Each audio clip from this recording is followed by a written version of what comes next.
apôtres, prophètes, évangélistes, pasteurs ou bergers et enseignants.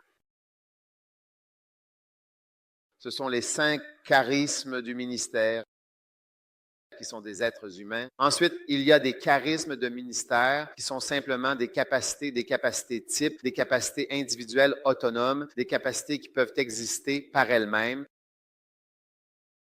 Et tous ces 5 charismatiques se trouvent dans Éphésiens 4, 11, à différents endroits. Prophétie, ministère ou service. Romains 12 en contient beaucoup là-bas. Bien rédigé. Ministère, je vous donne la liste. Laissez-moi simplement vous donner la liste, puis j'en parlerai un peu. D'accord, ministère, service ou servir, celui qui sert. Et servir, c'est comme rendre service, comme quelqu'un qui sert quelqu'un. Donc, qui sert les gens. Donc, servir quelqu'un. C'est un ministère cadeau que ce n'est pas une personne. Vous voyez qu'il y a des dons de ministère qui sont des êtres humains. L'apôtre est un don, la personne elle-même est le don. Vous comprenez? Donc, servir ou le ministère, l'enseignement aussi, peut simplement être l'enseignement. Exaltant, encourageant, donner, en est un autre. Diriger, gouverner, celui qui gouverne. Gouvernement, montrer de la miséricorde. Quelqu'un qui fait preuve de miséricorde, aider. Quelqu'un qui aide et assiste. Donc, certains de ces dons sont vagues. Ils sont vagues. C'est pourquoi ils sont encore applicables 2000 ans après avoir été écrits. Gouvernement. L'hospitalité. 1 Pierre 4, 9. L'hospitalité.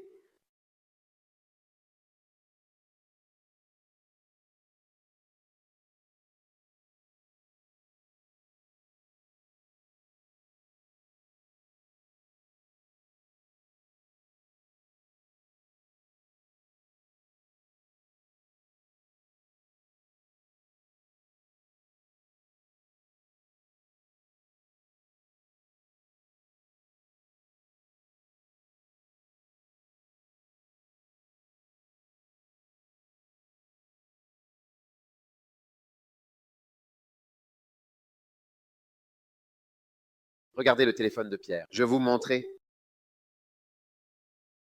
le don de l'hospitalité. Priez pour que le pasteur, chez qui vous rendez visite, sa femme, a ce don.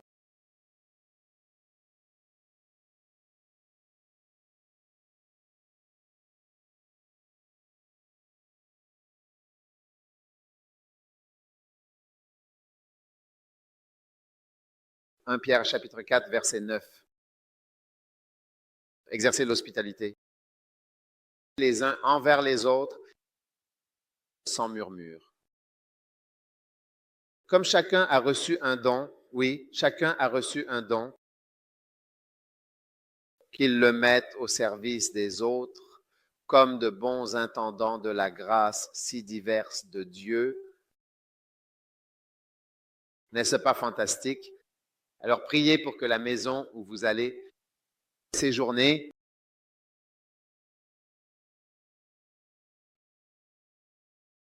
femme, ou si ce n'est pas la femme, le mari ait la grâce de l'hospitalité et cela rend une personne belle. Je me souviens d'une certaine sœur, j'allais tout le temps chez elle pour lui rendre visite.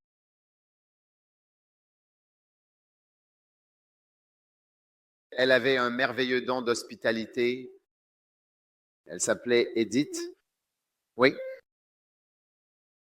Quand vous allez chez une personne qui a un don de grâce, cette personne est attirante. Cela paraît naturel. C'est pour cela que je le dis. L'hospitalité, c'est aussi, le charisme, c'est aussi d'être naturel. Je vous ai donné les significations du charisme. N'est-ce pas naturel? peu importe l'heure du jour ou de la nuit, sans effort. Elle prenait simplement soin de nous. C'était la maison principale où j'aimais aller tout le temps. À cette époque, je faisais un travail apostolique et je commençais moi-même une branche de l'Église. Je conduisais, j'obtenais une voiture, je déplaçais moi-même les instruments, j'allais chercher des batteries, je les réparais, j'apprenais aux gens à jouer de la batterie, à faire ceci, à faire cela, oui. Mais ici, la maison. C'était l'endroit où aller. À minuit, à 1 heure du matin, à 11 heures, à tout moment. On te dit, assieds-toi simplement. Que fais-tu? J'arrive. Avec grâce, avec naturel, avec élégance, avec aisance et toujours avec douceur. Mellifluous, quelle est la signification de mellifluous? À écouter.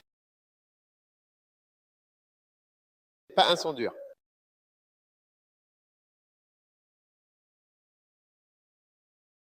Ce qui, oui, eh bien, dans quelques minutes, vous verrez que nous sommes heureux.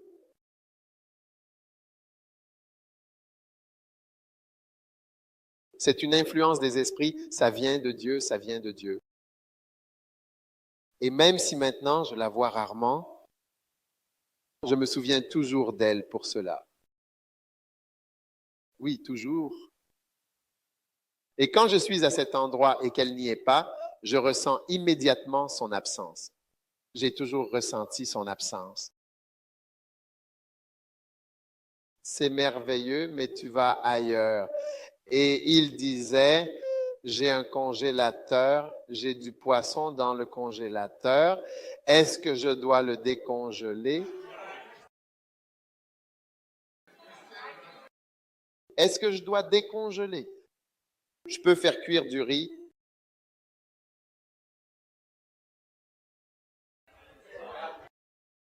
Je me souviens de la chaise sur laquelle j'étais assis lorsqu'on m'a posé cette question.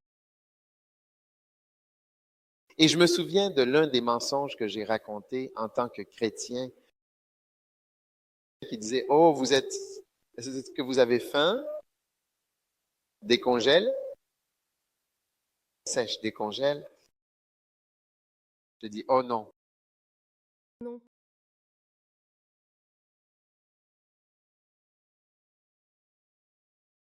Oh non, c'est l'un des mensonges. Depuis ce moment-là, chaque fois que je voyage, j'emporte toujours un paquet secret emballé pour me sécuriser. Au cas où la personne n'aurait pas le charisme nécessaire pour l'hospitalité.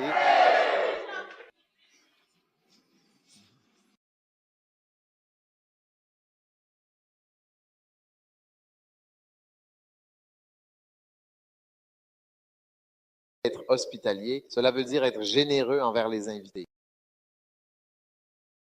Vous voyez? Si jamais, par exemple, vous me demandez si vous devez vraiment faire bouillir le riz, alors vous n'êtes pas généreux, faites-le bouillir. Même si je ne le mange pas, vous avez été généreux, vraiment généreux, mais maintenant vous êtes tellement prudent, vous ne voulez pas le faire bouillir. Au cas où ce ne serait pas mangé, vous devriez le faire bouillir sans demander si vous devez le faire.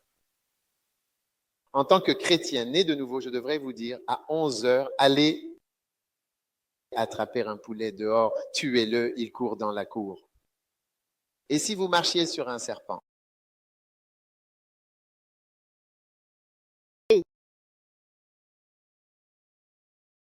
Quel tir?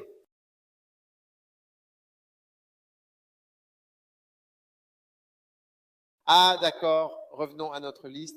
Tu m'as fait dévier vers ça. C'est fantastique.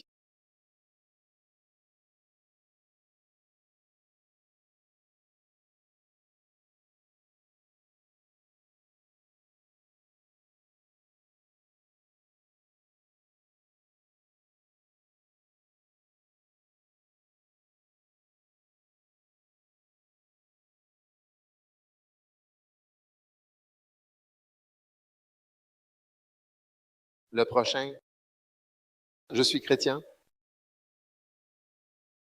Ai-je terminé? Oui, l'hospitalité. Donc, c'est la liste des charismata que nous avons maintenant. Tournez avec moi à Éphésiens chapitre 4.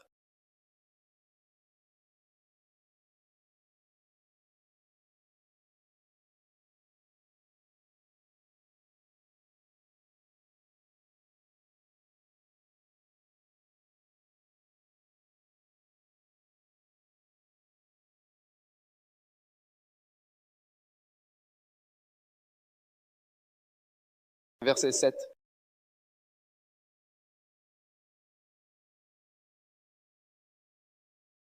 Mais à chacun de nous, la grâce a été donnée selon la mesure du don du Christ. C'est pourquoi il a déclaré, en effet, lorsqu'il est monté en haut, il a emmené la captivité captive et a donné des dons aux hommes. Amen. Combien y en a-t-il? Ces dons? La mesure des dons, la grâce, la beauté. Waouh!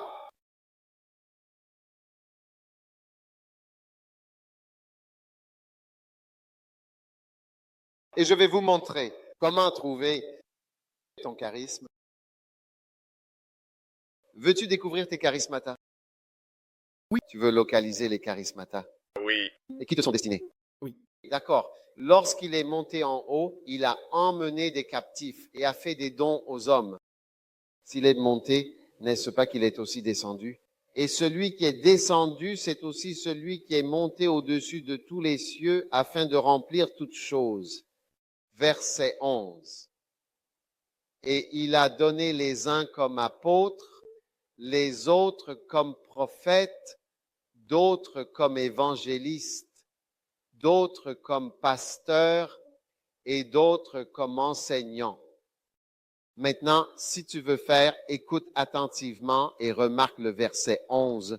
Pour le perfectionnement des saints et pour l'œuvre, pour l'œuvre, pour l'œuvre, pour l'œuvre.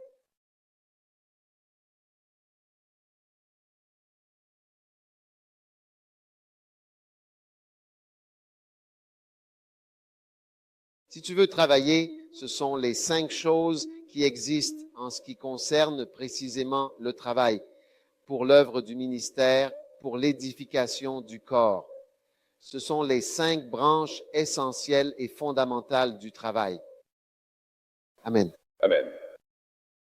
Le pastorat, l'enseignement, l'évangélisation, les prophètes et les apôtres. Un apôtre, c'est quelqu'un qui commence quelque chose.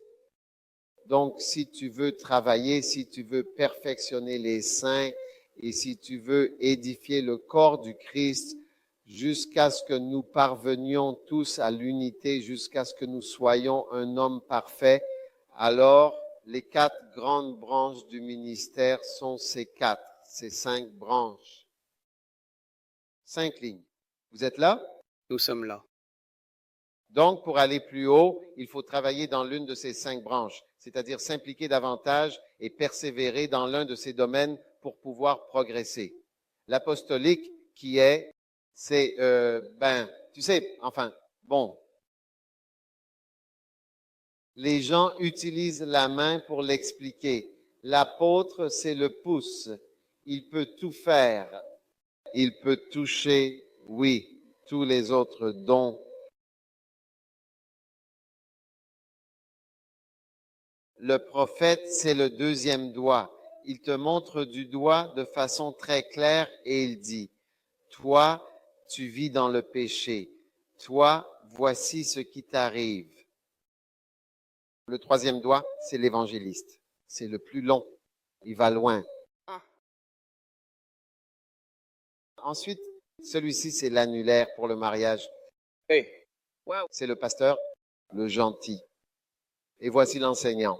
Il peut mettre son petit doigt dans l'oreille pour te permettre de recevoir la révélation. Donc, Ce sont bien, en effet, les 5 dons du ministère, Allez, vas-y. n'est-ce pas? Oui? Et ce sont les 5 grandes lignes. Et c'est ça, le vrai travail. Quand on parle de l'œuvre de Dieu, c'est l'une de ces 5 lignes. Amen. Donc, si tu n'es pas toi, tout ce que tu fais d'autre, y compris la longue liste, aider, servir, rendre ministère, toute forme de beauté et de grâce que Dieu te donne, de grâce et de beauté, viendra soit compléter l'un de ces 5, soit en faire partie, soit y être relié. Oui, c'est ça l'œuvre de Dieu. Donc, si tu es ici, tu vas travailler pour Dieu. Tu vas te retrouver dans l'une de ces 5 catégories, à rendre ministère, à servir, à faire quoi que ce soit, ou à utiliser n'importe lequel des, même l'hospitalité, tu sais, parce que l'hospitalité, c'est une chose. Je veux dire, il y a des endroits où je vais, j'y retourne sans cesse, ou si on m'invite, j'irai parce qu'ils sont hospitaliers avec moi quand j'y vais. C'est vrai, oui, c'est vrai. Il y a des endroits où tu n'as plus envie d'y retourner, pas hospitalier avec toi. Hmm. Oui. Et ils ne s'en soucient même pas vraiment. Ils ne savent même pas comment être hospitaliers. Et ce que les gens ne réalisent pas, c'est que l'hospitalité est l'une des choses les plus belles et attrayantes.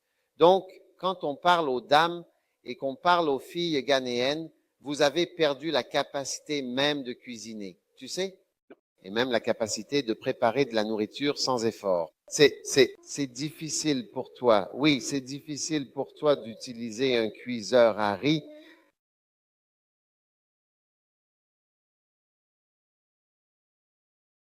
Exactement. À 100%. Pour faire du riz. Pour faire du riz et pas de l'eau de riz ou du riz trop mou. Oui. Il y a vraiment quelque chose qui a disparu chez toi. Oui, mais c'est quoi exactement? Tu vois, quand je repense à ma femme à l'époque où elle était à l'école, c'était vraiment l'une des choses les plus attirantes chez elle, c'était qu'elle préparait des plats. Je veux dire, tu vois, la capacité de préparer de la nourriture sans effort est une grâce très importante que les gens peuvent apprécier. Tout le monde peut manger. C'est aussi important quand tu conduis. Oui. Elle achetait du kebab déjà cuit, bien chaud, savoureux, et le mettait, en faisait alors un ragoût. Wow. Ils étaient étudiants sans viande ni rien. Alors, ils achetaient le kebab, le mettaient dans un ragoût et on le mangeait tous ensemble. Très bon. Ton incapacité à faire ce genre de choses sans effort, c'est juste que, en fait, beaucoup de frères tu es vraiment aveugle. Vous suivez tout simplement les bas et tout. Mais après ça, tu vois, laisse-moi te dire, ça te paraît attirant maintenant, mais je peux te dire qu'après le premier jour, juste après ton tout premier jour de mariage, tu vas découvrir que la Bible dit vrai. La Bible dit, il les créa hommes et femmes. Ce qui veut dire que les hommes et les femmes, d'accord, ont été créés ensemble. Donc, il est très naturel pour toi d'être avec une femme, tout comme pour un homme d'être avec une femme. C'est pourquoi, quand tu te maries, presque dès le premier ou le deuxième jour, il semble presque naturel que vous soyez ensemble. Vous êtes tous les deux là, nus, mais sans honte. C'est tellement normal. Ouais. C'est surprenant car avant ce n'était pas normal, très étrange. Après, c'est tellement naturel. Ouais, ça devient tellement naturel et ordinaire.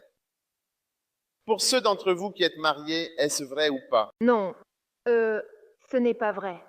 Alors, la grâce et la beauté devront en effet se déplacer des fesses et des seins. Et il n'y a pas de capacité naturelle, mais malheureusement, beaucoup de sœurs, nous sommes vraiment dans ce camp-là. Peut-être que c'est la seule chose que Dieu essaie en ce moment de te montrer. Alléluia. Amen. Que cela t'enlève quelque chose. Au fil des ans, j'ai vu des personnes à qui personne ne fait de demande en mariage. Quand des personnes jamais demandées en mariage? Oui. Parmi les caractéristiques que vous verrez, il y a les personnes qui ne parlent pas. C'est pour cela que lors des concours de beauté, on vous fait parler. Ouais. Viens, t'as fait? Viens. Ah.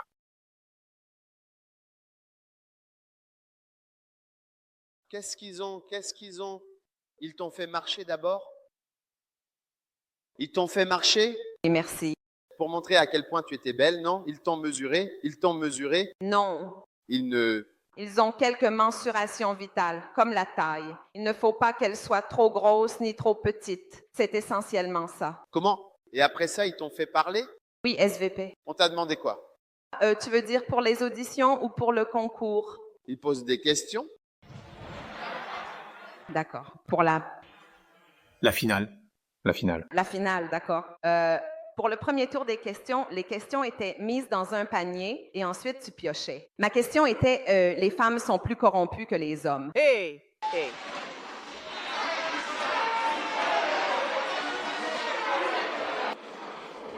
Je pense que je dois clarifier. La question était les femmes sont-elles plus corrompues que les hommes? C'était la question. Et qu'as-tu répondu?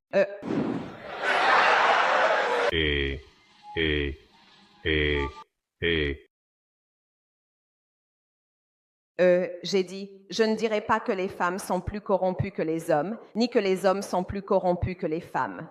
Nous sommes tous spéciaux et avons tous été élevés différemment. C'est ta socialisation, ton éducation et ton environnement qui déterminent si tu es corrompu ou non, pas ton genre. Wow. Malaika. Qu'est-ce qu'ils t'ont demandé? Ensuite, après cette série de questions, ils ont choisi les 5 finalistes, puis ils en ont éliminé 2. Donc, les 3 finalistes, on nous a tous demandé de répondre à une question qui était où, à ce moment-là, c'était pendant les élections. Alors, ils ont dit, en cette période d'élection, quel est l'ingrédient le plus important pour des élections réussies et pacifiques? Donc, c'était la question. La réponse? J'ai dit, l'ingrédient clé pour des élections pacifiques, c'est l'amour. Hey. Mademoiselle Malaika. Quelle surprise.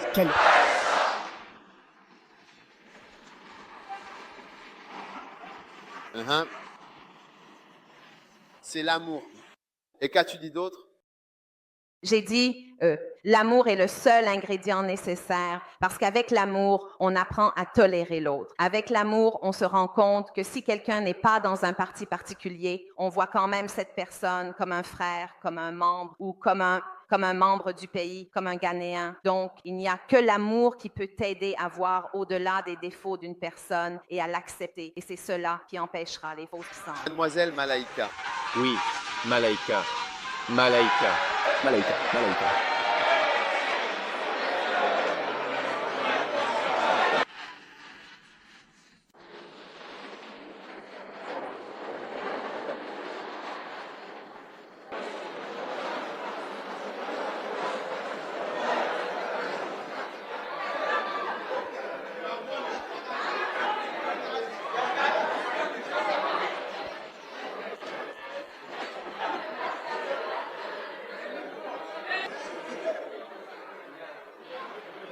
Donc, vous voyez que même s'ils examinaient attentivement les statistiques vitales, les données et tout cela, ils voulaient vraiment aller encore plus loin. Oui.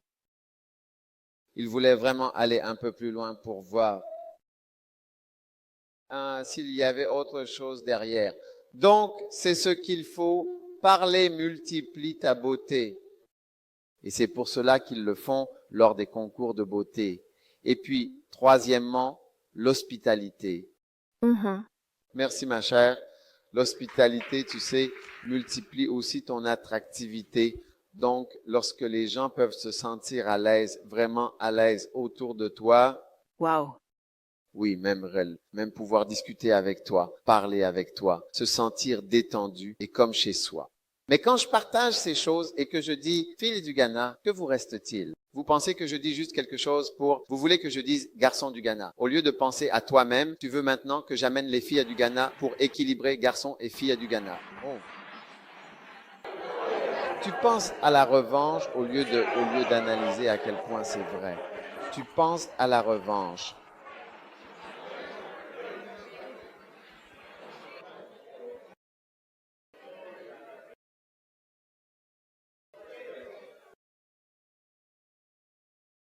N'est-ce pas incroyable? C'est vraiment incroyable. N'est-ce pas fantastique? C'est fantastique.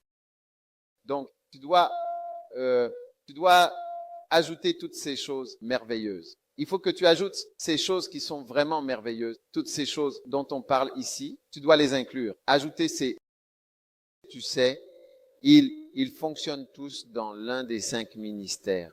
Soit ils sont apôtres, prophètes, évangélistes, pasteurs ou enseignants. L'enseignant te donne la révélation à l'oreille. Il est capable de t'enseigner, d'enlever la saleté de ton oreille et de laisser entrer la chose parce que c'est un petit doigt. Le pasteur, c'est celui qui met les alliances à ton doigt et t'épouse, il te parle. C'est la personne bienveillante. L'évangéliste, c'est celui qui va loin pour annoncer aux gens. Le prophète, c'est celui qui montre la réalité de ce qui se passe. Et l'apôtre, c'est celui qui peut tout faire. Il peut t'enseigner, il peut faire le travail pastoral, il peut tout faire parce que tu vois, ce doigt, le petit, ne peut pas tout toucher. Celui-ci ne peut pas tout toucher non plus. Celui-ci ne peut toucher aucun autre doigt. Et celui-ci ne peut toucher aucun autre doigt. Mais celui-ci peut tout faire. Donc une personne qui semble être pasteur, qui est aussi prophète, qui est aussi enseignant, qui est aussi évangéliste, en général, c'est un apôtre.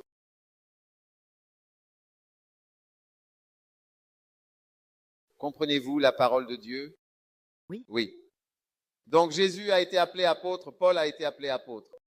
Il était enseignant, évangéliste, il était pasteur, il était tout cela. Jésus était un berger, il était un enseignant, il était tout. Il est appelé l'apôtre et le souverain sacrificateur de notre foi. Amen. Amen. Est-ce que vous m'écoutez? Nous vous écoutons avec attention. Donc c'est cela l'œuvre du ministère, l'œuvre des ministères. Travail pastoral, travail évangélique, travail prophétique, travail apostolique, enseignement.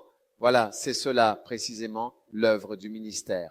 Maintenant, parfois, il arrive que tout cela puisse se retrouver chez une seule personne.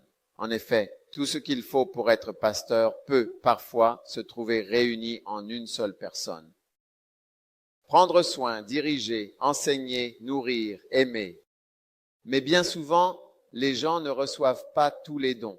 Alors, ils n'en reçoivent qu'une partie seulement. Et c'est précisément là que tous ces autres charismes que j'ai mentionnés interviennent, comme par exemple la prophétie ou le service, car un pasteur sert aussi, bien entendu. Peut-être qu'il doit servir sa congrégation, mais parfois quelqu'un d'autre sera amené pour aider, pour servir les membres de la congrégation avec des connaissances sur l'amour ou le mariage ou autre chose. D'autres seront amenés pour encourager et pour vous exalter. C'est pour cela que nous avons même des conventions. Car lorsque le pasteur enseigne bien, TSK, il suffit d'une célébration, quelque chose pour raviver et rendre tout le monde heureux et ils repartent. TSK. Le pasteur n'a pas la grâce. Alors il y a une convention avec quelqu'un qui ne peut pas rester dans son église. Quand il reste trop longtemps dans son église, il y a toujours des problèmes, donc il voyage tout le temps. Vous comprenez? Et lui, quand il vient et qu'il reste 3 jours, il arrive à apporter de l'exaltation. Tout le monde est encouragé. Et quand nous avons une convention, tout le monde est heureux après la convention. Waouh, waouh, waouh, waouh, waouh. C'est waouh. Oui, mais cette même personne, il ne peut pas rester. Quand il reste longtemps dans son église, il y a toujours un problème. Amen. Amen. Donner, faire preuve de miséricorde, diriger, puis gouverner. Les gouvernements, toutes ces sortes de choses, ce sont tous de merveilleux dons différents, des aides. Beaucoup de choses relèvent des aides. Amen. Mais vous devez viser le plus haut et vous devez tous viser à accomplir l'œuvre du pasteur, de l'évangéliste. Amen. Le docteur, donc sous ce charismata, vous devez être ouvert, car Dieu est en train de faire cela. Quand le Saint-Esprit agit dans ta vie, il est probable que tu sois dans le ministère. Amen. Maintenant, la prochaine chose, je passe du charismata, je vais venir à comment trouver votre charismata, je vais venir à comment le trouver. Pour localiser vos propres charismes ou un charismata probable, charisme probable, voulez-vous trouver et localiser un charismata probable dans vos vies? Amen.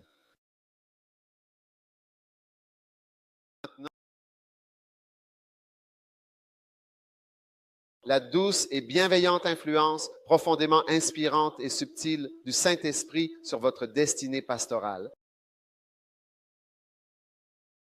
Votre destinée pastorale.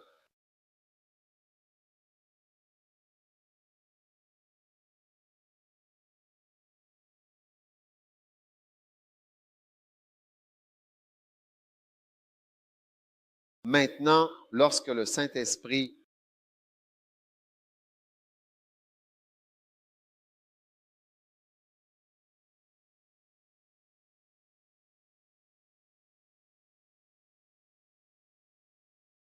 agit dans votre vie, vous êtes là.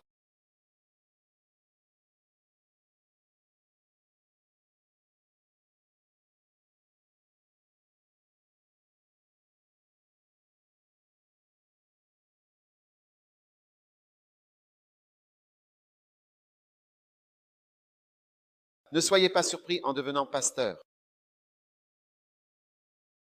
Parce que c'est l'une des grandes influences de l'Esprit de faire de vous un pasteur. Ouvrez à Actes chapitre 28, chapitre 20, verset 26, Acte 20, verset 26. C'est pourquoi je vous prends à témoin aujourd'hui que je suis pur du sang de tous les hommes. L'avez-vous trouvé? Acte 20, 26.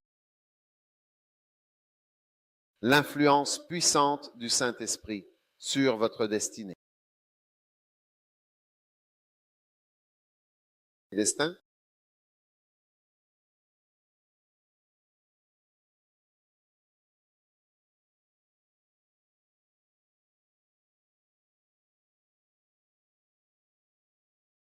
L'avez-vous trouvé? Verset 27.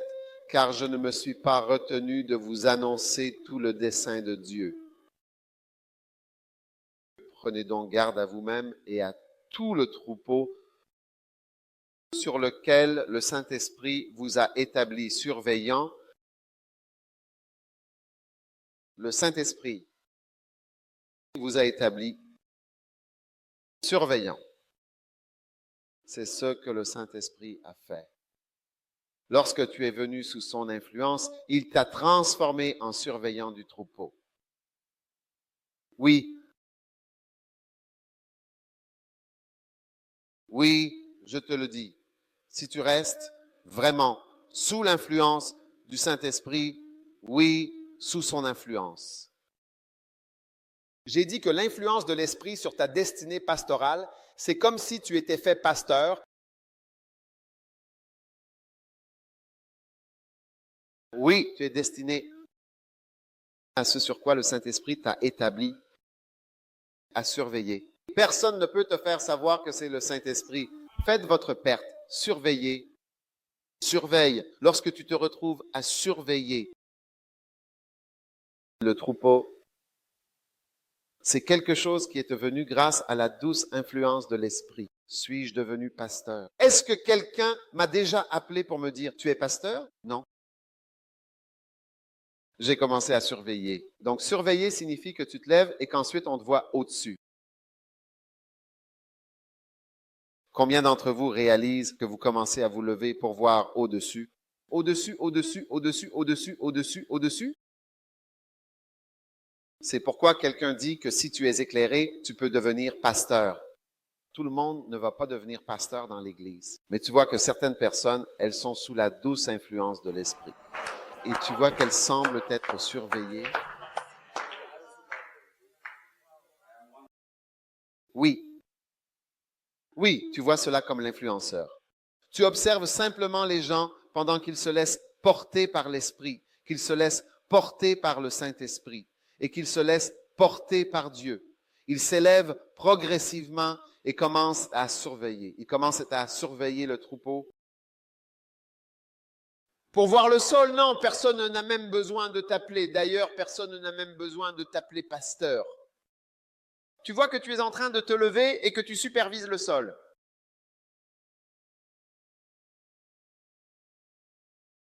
N'est-ce pas absolument fantastique? N'est-ce pas incroyable? N'est-ce pas merveilleux? N'est-ce pas surnaturel? Celle-ci, tu n'as pas besoin d'une nomination de l'ABMTC ou d'une nomination de qui que ce soit. Sous l'influence, la douce influence de l'esprit, tu vois que tu es en train de t'élever progressivement et de superviser, il a dit. Prends-le, fais attention, car c'est la douce influence du Saint-Esprit qui t'a fait devenir un superviseur.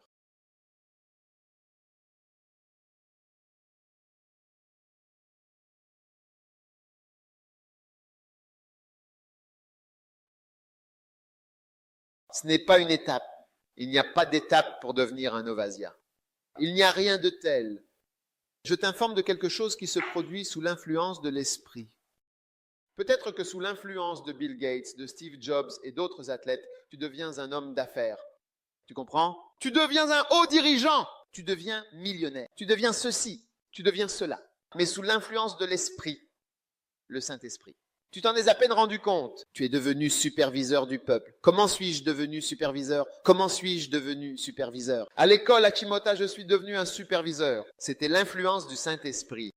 Je prenais mon temps de recueillement chaque jour. Je priais en langue. Je priais Dieu. J'essayais toujours d'attendre le Seigneur et j'étais sous l'influence du Saint-Esprit. Je me suis retrouvé à superviser les élèves qui étaient dans les dortoirs de l'Ouest. Et c'était à cause du charisme, de la manifestation de beauté et de grâce qui était sur moi. Les gens ont commencé à venir du dortoir de l'Est vers l'Ouest, et normalement, personne ne vient de l'Est vers l'Ouest. Les élèves de l'Ouest vont toujours à l'Est pour les cours, pour tout. Ceux d'entre vous qui connaissent Hashimota savent que pour la chapelle et tout le reste, l'Ouest va vers l'Est. Et les élèves de l'Ouest, il n'y avait que 4 maisons à l'Ouest. On venait juste là pour dormir, puis pour les cours, on allait à l'Est. Mais j'ai commencé à organiser des réunions dans le dortoir de l'Ouest, ce qui n'existait pas avant. Et les charismatas, de multiples manifestations de grâce et de foi, des lois, des messages euphoniques qui émergeaient ont alors commencé à attirer progressivement des gens de l'Est. Et ils traversaient tout le campus de l'Est à l'Ouest à 4 heures pour venir à une réunion l'après-midi. Un magnétisme mélodieux.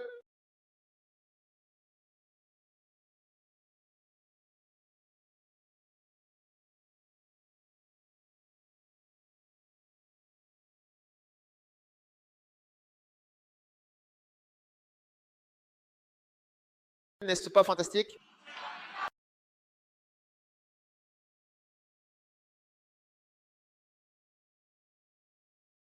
N'est-ce pas?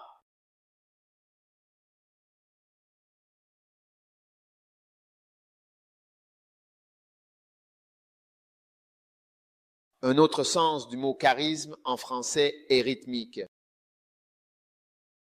Rythmé. Rythmé. Rythmé. Et cela signifie qui revient avec une régularité mesurée. Vous voyez, on peut chanter une bonne chanson une fois, mais si elle revient sans cesse, avec régularité, alors une certaine grâce est apparue en vous. Parce que vous pouvez avoir une bonne journée une fois, où la chanson que nous avons choisie peut être exactement celle qui correspond à votre tessiture vocale limitée que vous pouvez gérer. Mais quand cela revient sans cesse de façon rythmique, c'est l'un des sens de gracieux, rythmique. Cela continue de revenir. Par exemple, s'il y avait un bon message, puis un autre bon message, puis encore un autre, et encore un autre, et encore un autre, c'est rythmique, cela revient avec régularité. alors il semble qu'il y ait une certaine grâce et une beauté particulière qui a été donnée à la personne pour continuer à produire quelque chose d'aussi récurrent et régulier. Oui, donc il n'y en a pas qu'un seul. Comme nous faisons ce camp, ce n'est pas la première fois que nous avons un camp perdu, nous en avons déjà eu. C'est récurrent, cela revient avec régularité. Depuis qu'on l'a eu, c'est récurrent, ce n'est pas suffisant. C'est pourquoi au golf, pour la compétition de golf, ils jouent pendant 4 jours. Il faut que ta bonté, ta capacité se manifeste 4 fois. Jeudi, vendredi, samedi, dimanche, on joue. Oui, tu dois le faire. Il faut que cela se répète de façon rythmique. Tu dois bien le faire le premier jour, bien le deuxième, bien le troisième. Tu ne peux pas ne pas faire attention, il faut que cela se répète. Donc ce que tu fais de bien doit se répéter régulièrement. C'est alors que la grâce apparaît vraiment. Et c'est comme si vraiment la grâce était venue sur toi et une certaine beauté, une certaine douceur, parce que ce n'était pas juste un coup de chance, ce n'était pas juste quelque chose d'étrange. C'est quelque chose qui n'arrive qu'une fois, un bon jour. Parce que tout le monde brille un bon jour. Mais quand il y a grâce, même un mauvais jour. C'est rythmique, cela continue de se produire sur un corps avec une régularité mesurée. Puisse ton ministère être rythmé, revenant avec régularité, toujours. N'est-ce pas fantastique? N'est-ce pas incroyable? N'est-ce pas surnaturel? N'est-ce pas merveilleux? Et il se peut que tu cuisines bien un bon jour.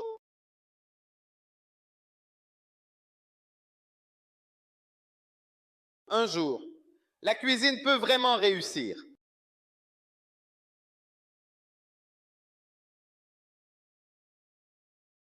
Toi-même es surpris que le ragoût soit bon. Ça ne veut pas dire que tu sais cuisiner. Mais quand cela continue de se répéter, avec une régularité rythmique qui revient avec une régularité mesurée, alors tu vois que la beauté et la grâce de l'hospitalité sont apparues sur toi. Est-ce fantastique? Est-ce incroyable? Si Dieu t'a béni d'une beauté physique particulière, vraiment, tu as un petit quelque chose, un petit plus que les autres n'ont pas.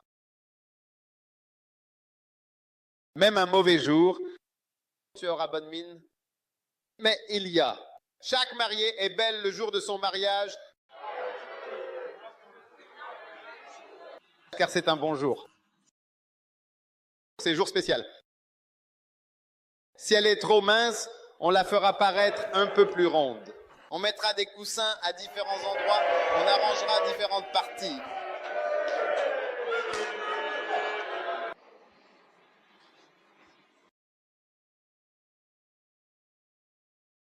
Si elle veut avoir un peu plus de poitrine, on mettra quelque chose là. Alors le marié regardera et dira « Waouh! Quelle photo !» S'ils veulent que ses hanches soient un peu plus larges, eh bien, ils ont quelque chose qu'ils peuvent mettre là.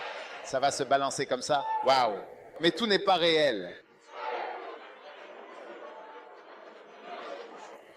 Si elles veulent un ventre plus plat, elles ont quelque chose qu'elles vont serrer. Ça s'appelle taekwondo. Taekwondo.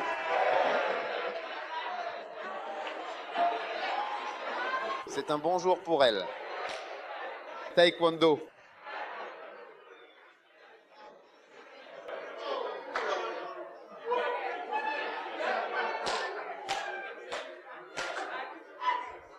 Mais tout ce que tu as à faire, c'est d'attendre que le mariage soit terminé et de voir si la beauté et la grâce apparaissent de façon rythmique et régulière.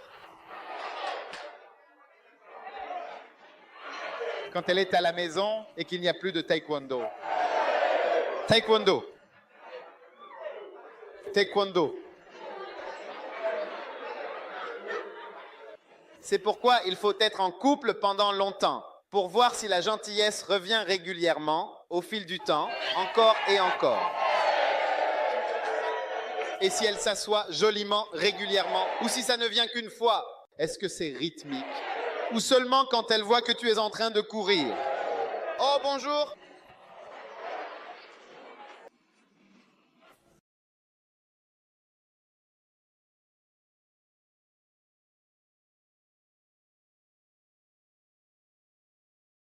Charisme. Écoutez, c'est l'influence de l'esprit qui fait de vous un surveillant. Oui, combien d'entre vous veulent devenir pasteur? Je veux dire, vous y avez pensé à devenir pasteur. Levez la main si cela vous est aussi venu à l'esprit. Maintenant, très bien, oui, vous voyez, ce n'est pas normal, ce n'est pas normal. Croyez-moi, je vous le dis, ce n'est pas normal. C'est une influence, c'est ce qu'il dit. Prenez soin du troupeau sur lequel le Saint-Esprit vous a établi surveillant. Donc, lorsque vous êtes nommé dans l'Église, c'est simplement que l'Église reconnaît ce que le Saint-Esprit a fait dans votre vie. L'Église reconnaît que vous avez été établi surveillant. Il vous a fait surveillant. Vous veillez sur les gens. N'est-ce pas fantastique? N'est-ce pas incroyable? N'est-ce pas merveilleux? N'est-ce pas surnaturel? Parfois, je me regarde lorsque je prends soin des gens. Je réalise à quel point je les aime, à quel point je tiens à eux, à quel point j'ai envie de faire quelque chose pour eux. Et parfois, je fais simplement tout ce que je peux. Un jour, j'ai rencontré un certain pasteur. Et il a dit quelque chose qui arrive à la plupart des pasteurs, mais ils ne le disent peut-être pas. Ce qu'il a dit, il me l'a confié en privé, mais cela arrive à beaucoup de pasteurs qui ont été pasteurs d'église pendant un certain temps. Parce que quand vous êtes pasteur d'une église, vous verrez que tout le monde ne se marie pas. Surtout les sœurs. Et tout le monde n'a pas d'enfants.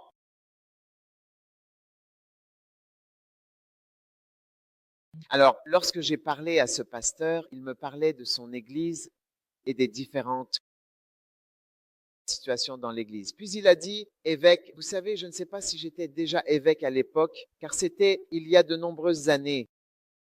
Il a dit, parfois, je regarde simplement et je me dis, j'aimerais pouvoir toutes les épouser. Je les épouserai toutes pour qu'elles aient toutes un mari. Oui, je veux juste les prendre toutes et les épouser vraiment, sincèrement. Oui, comme ça, elles auront toutes, absolument toutes, des maris. Je serai le mari de toutes. Oui, ça, c'est un pasteur. Il aimait ça, il aime les gens. Ça vient de Dieu. Ce sentiment vient de Dieu, ce n'est pas qu'il veut. Il veut avoir des relations sexuelles avec toutes ses filles. Allez, oui, il prend soin d'elles. Alors c'est la solitude. Celle-ci est seule, celle-là, personne ne s'occupe d'elle. Celle-ci, elle est là, personne ne lui a fait de proposition. Je veux toutes les prendre. Et oui, regarde, tu sais, tu peux m'appeler ton mari. Les fois où j'ai parfois dû m'occuper de veuves, quand leurs maris sont morts, oh, bien des fois, je me suis demandé, que puis-je faire? Je veux prendre la personne, rendre la personne à la personne, changer ce qui s'est passé. Regarde, la personne est allongée là, morte. Je ne sais pas quoi dire à la personne. Un jour, il y avait une veuve et son mari venait de mourir dans un accident. Et je me sentais tellement inutile. Alors, j'ai dit, je ne savais pas quoi faire. Je l'ai prise dans ma voiture. J'ai dit, viens avec moi. Et j'ai conduit dans tout Accra pendant la nuit. Juste conduire, lui parler, lui dire parler. Je ne savais pas quoi faire. Je me sentais tellement inutile. Qu'est-ce que je suis? Qu'est-ce que c'est? Je n'ai rien à faire, je ne peux pas, je n'ai aucun pouvoir.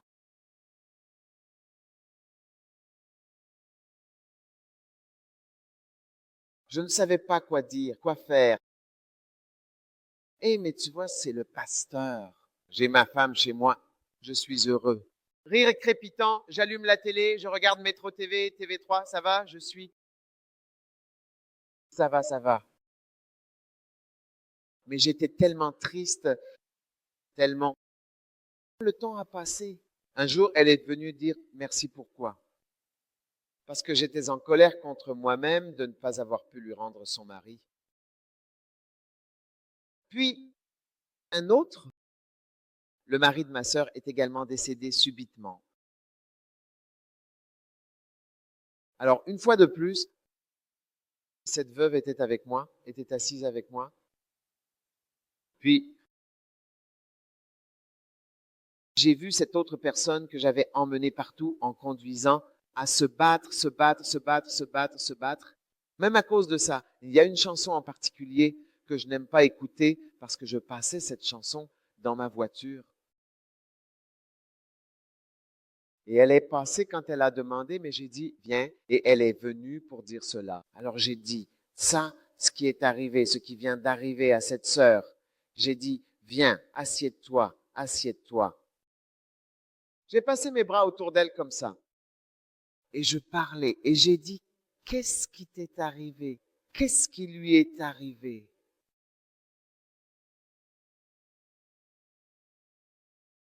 Quoi? Quel conseil peux-tu lui donner? Qui marche? Arrête de marcher. Elle a dit, elle a juste montré ma main. Elle a dit, la main qui est autour de toi, c'est la main qui est sur ton épaule. C'est ce qui va t'aider. C'est cela qui m'a aidé. J'étais stupéfait. Parce que je pensais que je n'avais rien fait. Je suis tellement inutile. Je n'ai jamais dit ça.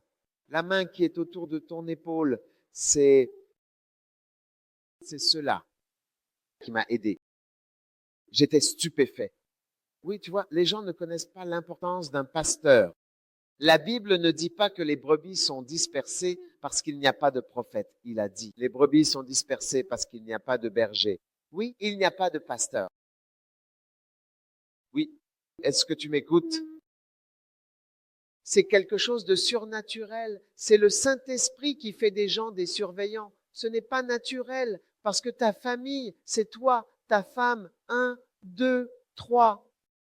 Tout va bien pour toi. Vous êtes 5. Tout est parfait. Des rires qui crépitent dans la pièce, on change de chaîne de télévision, on mange dans la maison. Tout va bien. Elle a dit, la main qui est, j'ai failli me suicider. J'ai dit, oui, c'est bien cela qui m'a aidé. J'étais stupéfait. Tu ne le sauras peut-être jamais. Alors, ceux d'entre vous qui rejettent l'appel et l'invitation de Dieu à devenir pasteur, vous rejetez quelque chose de très important. Beaucoup de personnes attendent et comptent sur vous. Un jour, lorsque tu seras pasteur, tu prononceras des paroles de vie et tu les encourageras. Le principal travail d'un pasteur, c'est d'encourager les gens, car la plupart des problèmes n'ont pas de solution. Quand tu es un jeune pasteur, tu vas te dire, je vais régler ça, cette femme, elle ne se comporte pas bien. Viens, elle ne se comporte pas bien, je vais régler ça, je vais régler ce problème. Viens t'asseoir, je vais te parler, je vais arranger ça pour toi. Mais quand tu prends de l'âge en tant que pasteur, quand tu vois que tu ne changes pas les choses, tu te contentes de dire, oh comment vas-tu? Bonjour ma sœur, ça va, d'accord, tu ne dis même plus rien à ce sujet. Le problème c'est que tu vis simplement quand tu es jeune. Donc, je règle ce problème, tu règles ce problème en grandissant toi-même. Comment ça va? Oh, tu es béni, tu es parti. Tu pars simplement parce que tu te rends compte que la plupart des problèmes ne sont pas résolus. Tu gères, même médicalement, la plupart des problèmes ne sont pas résolus. Chaque jour, quelque chose de petit, ceci, cela, petit à petit, jusqu'à ce que tu y arrives. Oui? La gestion, c'est pour ça qu'on appelle ça la gestion. Comment gères-tu ce patient? Pas comment règles-tu ce problème? Comment gères-tu? N'est-ce pas étonnant? N'est-ce pas fantastique? n'est-ce pas surnaturel, qu'une personne puisse te regarder comme un modèle. Pourquoi? Quelqu'un qui a aussi des problèmes, quelqu'un qui lutte même avec des difficultés. Et maintenant, ils disent, s'il vous plaît, pasteur, que dois-je faire?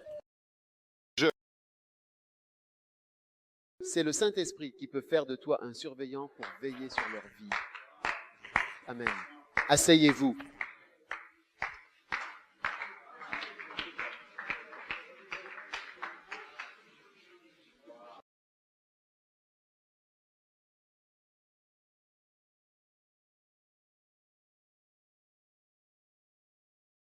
Rythmique. Autre sens. Magnifique. Beau. Parce que cela signifie charismata, signifie gracieux. Beau, n'est-ce pas? Amen. Amen, amen, amen. N'est-ce pas incroyable? N'est-ce pas fantastique? N'est-ce pas surnaturel? Maintenant, magnifique. Sais-tu que même la beauté physique est un don? Oui, ton apparence physique est un don. Tout ce qui te rend attirant, parce que tu peux être beau, mais ne pas être attirant,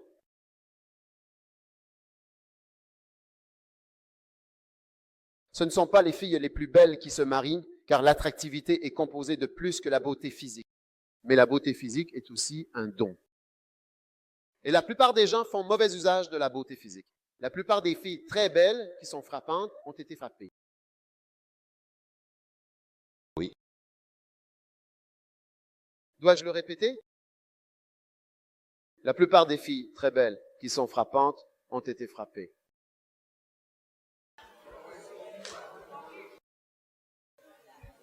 À tel point que tu devrais prier que si tu as une fille, elle ne soit pas trop belle. Oui. Je parle uniquement de l'aspect physique. Parce que c'est un don comme d'habitude. Et tous ces beaux dons poussent les gens à en abuser. Oui. C'est pourquoi j'en viens à comment trouver ton charisme. Marcher dans ton charisme. Marcher droit dans ton charisme. Mais si tu es beau, cela en fait effectivement partie, c'est bien compris. Même si tu es beau, même si tu es grand, même si tu es beau, encore une fois, tu es beau, tu l'es vraiment, et c'est ainsi. Où est-il? Il est parti quelque part. D'accord. Beau. Grand, tu te démarques. C'est un don. Tu remarqueras donc que beaucoup de pasteurs sont comme ça. Ou certains, cela faisait partie de leur don parce que tu le veuilles ou non, les gens regardent aussi l'apparence d'une personne.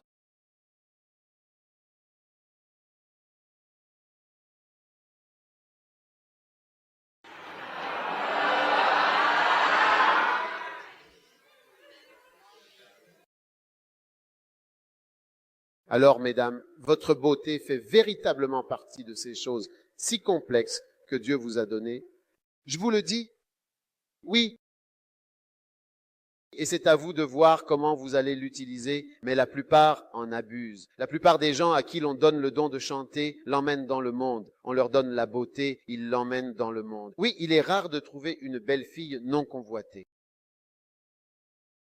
Il est inhabituel de trouver une belle fille qui est vierge.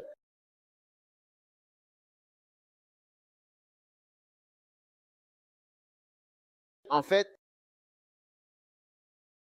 si vous remarquez particulièrement cette personne, alors vous devriez même en particulier vous méfier d'elle.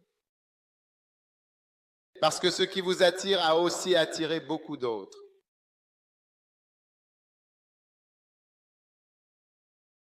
Donc vous n'êtes pas le premier. J'ai dit, vous n'êtes pas le premier. Et vous ne serez peut-être pas le dernier appelant. Appel en ligne.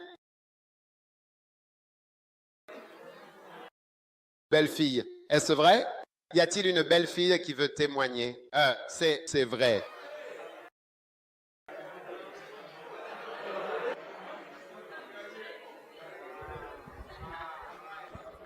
C'est très vrai, en effet. Absolument. Tu es belle et tu es dans le monde. Donc, ce n'est pas qu'une seule personne qui te voit. Beaucoup de gens te remarquent en réalité, donc tu ne seras pas la première ni la dernière personne. J'ai été frappée. Dans mon cas. Tu vois, tu peux dire, je n'apprécie pas cette question. Je n'apprécie pas cette question.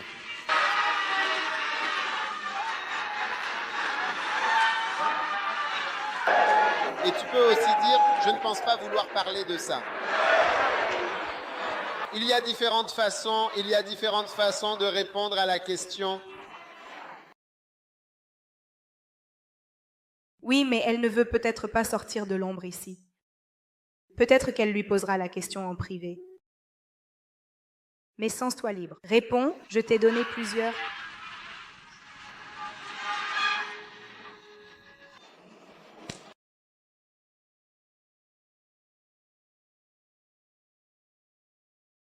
Veux-tu répondre à cette question? Tu peux répondre de n'importe quelle façon. Tu peux dire que tu n'aimes pas cette question. Je ne pense pas pouvoir répondre à cela maintenant. Je pourrai répondre plus tard. Je ne suis pas en position de le faire pour l'instant. Je pense que si tu interromps la prédication ou que tu veux répondre ce que tu veux dire,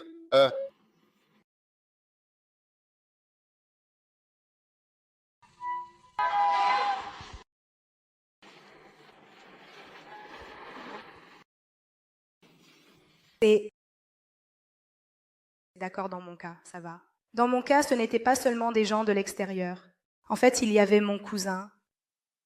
Oui, mon cousin m'a agressé dans ce cas-là et en dehors de ça, même à l'extérieur et tout, j'ai eu ça. quelqu'un de méchant dit simplement que tu es, que les gens ont été attirés. Oui, les gens étaient très attirés par moi. Et si vous êtes juste, oui, c'est... Même au Ghana. Oui. À Abdoua. Si tu es clair de peau, si vous êtes juste et que vous vous tenez sur les routes au Ghana, les gens s'arrêteront. Comment ça s'appelle? Lumière intérieure. Il y a une lumière intérieure. Bar à cacao. Tu as une lumière en toi?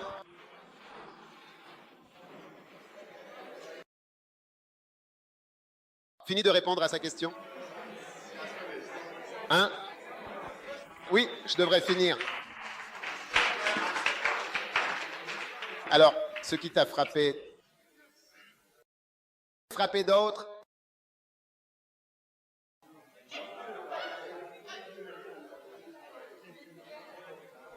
Une dame a dit, je ne veux pas épouser un bel homme. Oui, c'est ce qu'elle a dit. Je ne veux pas me marier. Parce que beaucoup de filles l'aiment.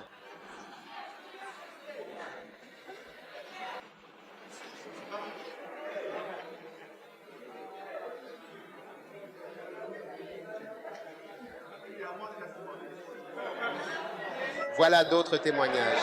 D'accord, assieds-toi. Qui est le suivant? Belle fille? Belle fille? Venez ici.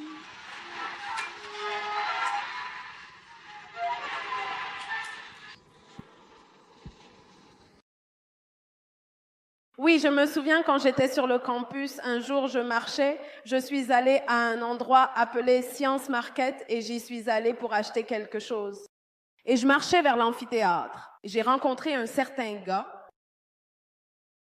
Il m'a arrêté. Il a dit « Oh, je suis très gentil. » Il veut mon numéro. Et comment je m'appelle? Et j'ai dit mon nom. « Oh, je m'appelle Anestina. Je fais ce cursus. » Et j'étais là. Une chose qu'il a dite, c'est qu'il aime mes jambes. D'où? Surprendre. En fait, j'aime vraiment tes jambes.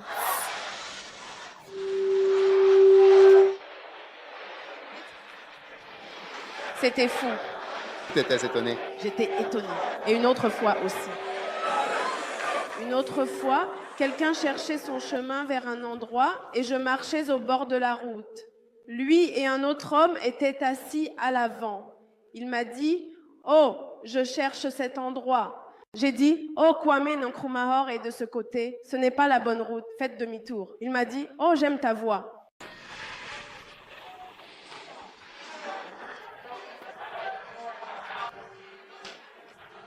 Elle est authentique. Tu vois, elle a une lumière intérieure. Même les anges, les fils de Dieu sont descendus quand ils ont vu la femme. Les Néphilim ont été descendus sur terre. À quel point un chrétien ordinaire comme toi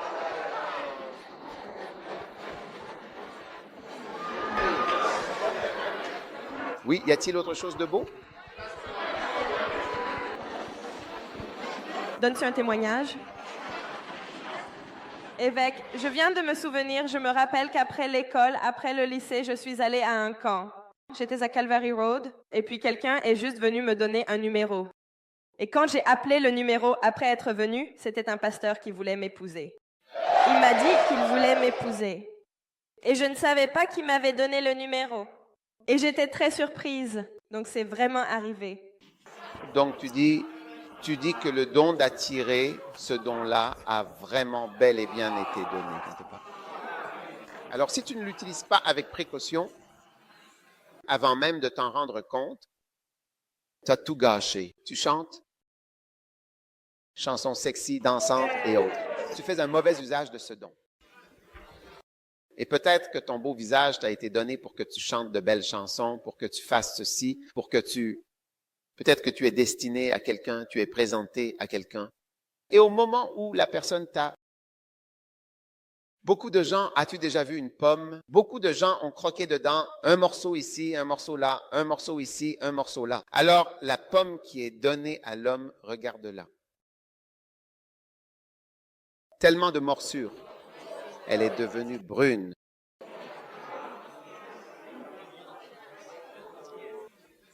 Donc, je crois, docteur O, tu as un visage vraiment beau. Wow! N'est-il pas beau? Ne pourrait-il pas être président? N'est-il pas intelligent? Et sa voix n'est-elle pas fantastique?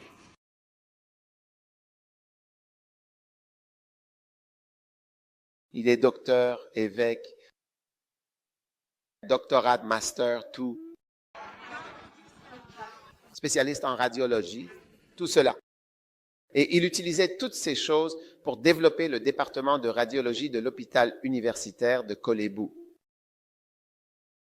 Ouais, quel gâchis de ton temps et un gâchis de charisme. Il y a tant de choses que Dieu t'a données pour te rendre attirant. Oui, et tout cela doit servir à l'œuvre de Dieu. Oui, tout cela en fait partie. Certains des dons. Tu vois, Dieu ne peut pas, ce n'est pas qu'il ne peut pas, mais il veut te rendre beau. Physiquement, tu ne peux pas, par exemple, quand tu es converti, alors ton visage va changer, tes hanches vont changer. Ce retour, non, ce n'est pas comme ça. Donc, cela commence par le génétique. C'est pourquoi j'ai dit beaucoup de dons, la voix ou la capacité d'entendre. Voilà pourquoi ça commence là. Beaucoup utilisent ce que Dieu leur a donné, là où ils ont le don de Dieu.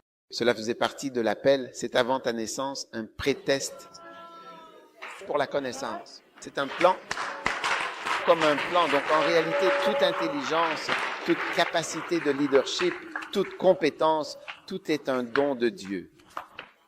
Tout ce qui fait que tu es agréable, tout ce qui te rend beau ou gracieuse, oui, ton visage.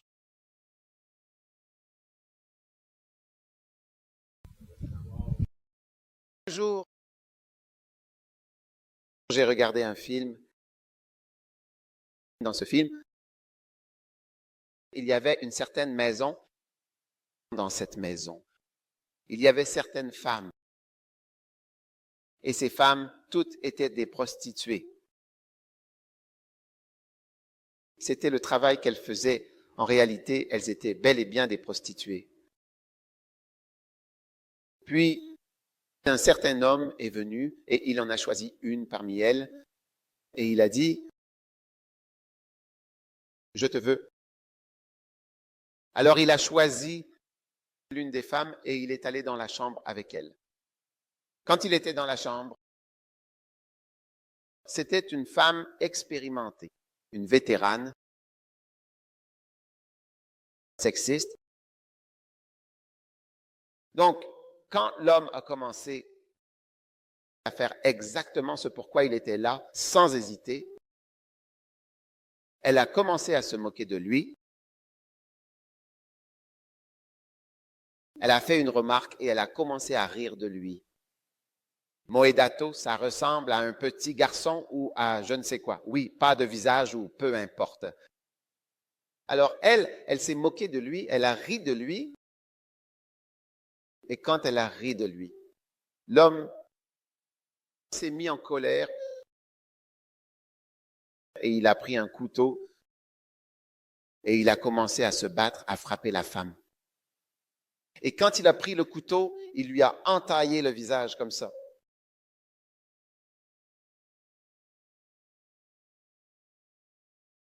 Donc tout le film portait sur ce qui s'est passé après cela, parce qu'ils sont montés à l'étage et ils ont emmené l'homme.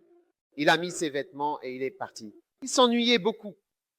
Maintenant, les femmes, c'était toute l'histoire. Elles ont dit que le gars devait payer pour ce qu'il avait fait. Pourquoi? Elles ont dit que maintenant, plus personne n'aimerait la fille. Parce qu'elle avait des cicatrices sur le visage. Elle ne peut pas travailler. Elle n'a pas de travail. Elle a perdu. C'est comme si ce que Dieu lui avait donné, qu'elle utilisait mal, est maintenant perdu. Donc, tout le film portait sur la façon dont elles sont allées. Après, les femmes sont allées engager quelqu'un pour suivre ce gars là où il était. Elles devaient toutes payer pour le faire tuer. Oui, elles n'ont jamais oublié ce gars à la fin. Et tu vois, ça te montre quelque chose comme ça. Même toi, ton apparence, c'est comme ce que tu as. C'est aussi ce que tu as, ce à quoi tu ressembles. Ta couleur vient de Dieu. La couleur, c'est quelque chose que Dieu t'a donné. Ton apparence, tes capacités, tout cela fait partie de la beauté et de la grâce que Dieu t'a accordée. Et pour certains, peut-être que Dieu a donné davantage. Mais alors, il t'a donné un autre aspect, peut-être l'hospitalité qui te rend encore plus attirant, ou ta façon de parler, ou un autre trait de ta personnalité qui est aussi un charisme, parce que tu peux voir différentes choses, le ministère, le service. Quand les gens disent, regarde, il y a de nombreuses années, j'ai eu un homme appelé Oncle James, il m'a dit, pour moi, je n'ai aucune aide ménagère chez moi. J'ai demandé pourquoi il conseillait cela. Il a dit, oh non, il n'y a pas d'aide ménagère. J'ai demandé pourquoi. Il a répondu, parce que le service est beau. Alors j'ai demandé ce que tu veux dire par le service est beau. Il a répondu, toute personne qui te sert sera belle à tes yeux.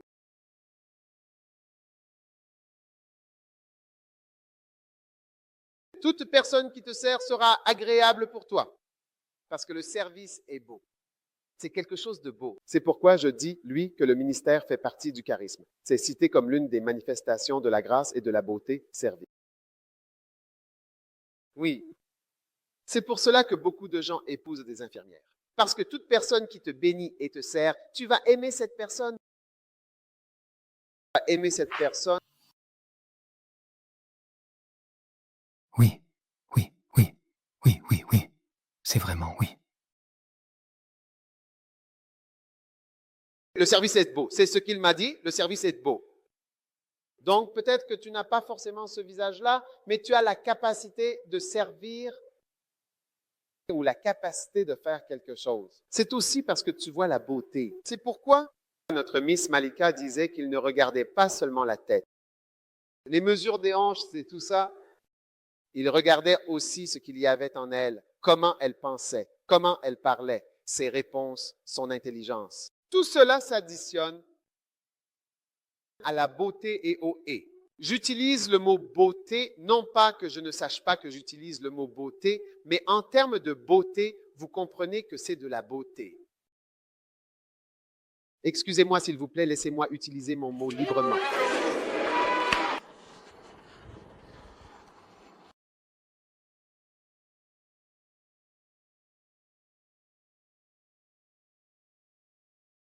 Et la grâce qui t'est donnée. Toutes ces choses qui te rendent attirant. Oui. Donc certains d'entre vous sont enterrés. Ce que Dieu t'a donné. Tu ne sais pas que certains d'entre vous, peut-être que vous êtes beaux, mais en termes de, je veux dire, soyons honnêtes, chacun est différent. Il y a différents niveaux dans tout. Si tu prends la musique, certaines personnes en ont plus, d'autres moins, certains ceci ou cela de cela. Mais tu vois, toutes choses concourent ensemble. Donc tu n'as peut-être pas cette attractivité extrême, ce qui peut être très bien parce que cela t'a aussi protégé d'une certaine force frappante. La force delta n'a pas pu t'atteindre jusque-là. Maintenant,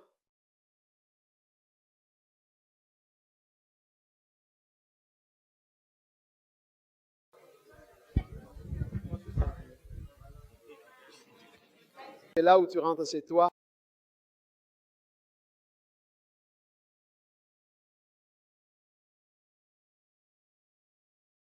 Mais tu as autre chose que lorsqu'on l'ajoute et qu'on en ajoute une troisième, tu deviens tellement agréable. C'est pourquoi oncle James m'a dit, le service est beau. Ça te rend beau et particulièrement agréable.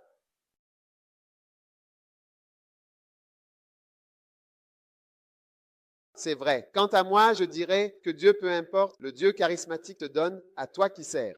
Si Dieu t'a donné quelque chose à accomplir dans le service, fais-le simplement. Ou aide-toi, aide-moi, aide-toi, aide quelqu'un. La personne t'appréciera, la personne le fera. J'aime toutes les personnes qui m'aident. Je les aime beaucoup. Elles me paraissent attirantes. Elles me paraissent attirantes. Toute personne qui m'aide, en premier lieu, m'attire. Je l'ai remarqué, en fait, je l'ai remarqué. Oui.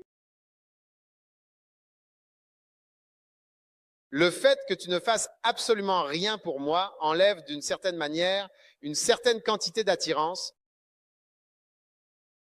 C'est pourquoi je ne permets pas à n'importe qui de me servir. Je ne veux pas que n'importe qui me serve. En fait, très souvent, je me retiens de manger quand je vais au temple. Je ne veux pas qu'ils me servent. Je ne veux pas de leur service. Oui, parce que le service est beau. C'est pourquoi quand tu te maries, tu arrêtes de servir. Tu vois, tu dois enlever une partie de ta beauté. Et tu as laissé quelqu'un d'autre servir.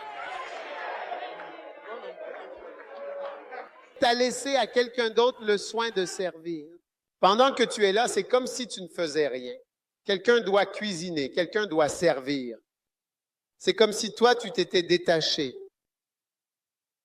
Oui, encore une fois, j'imagine que tu ne sais rien, tu ne connais pas l'OTAN, tu ne connais pas l'OTAN.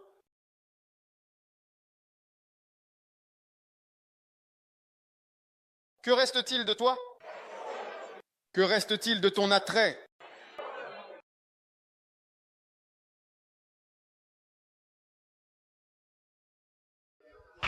Que reste-t-il de toi?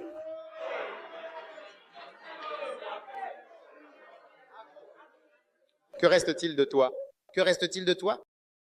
Viens ici, ma chère, viens ici. C'est tout ce qu'il reste de toi. C'est tout ce qu'il reste de toi. Il ne reste que ça. Tout ce que tu as, c'est ça.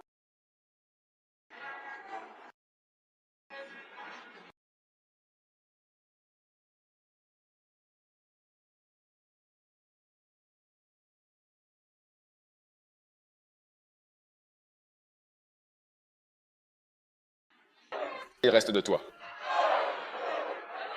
C'est tout ce qui reste de moi.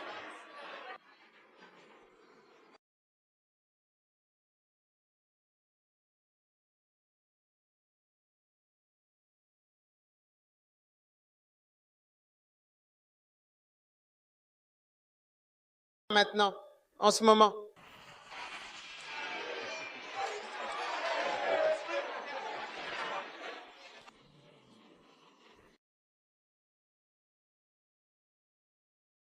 C'est quoi? Rythmique. Fais-le encore. Attends.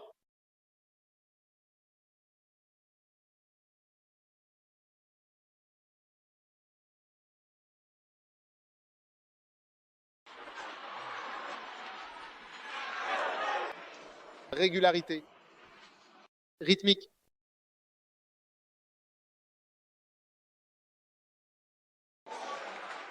Qu'est-ce qu'il reste?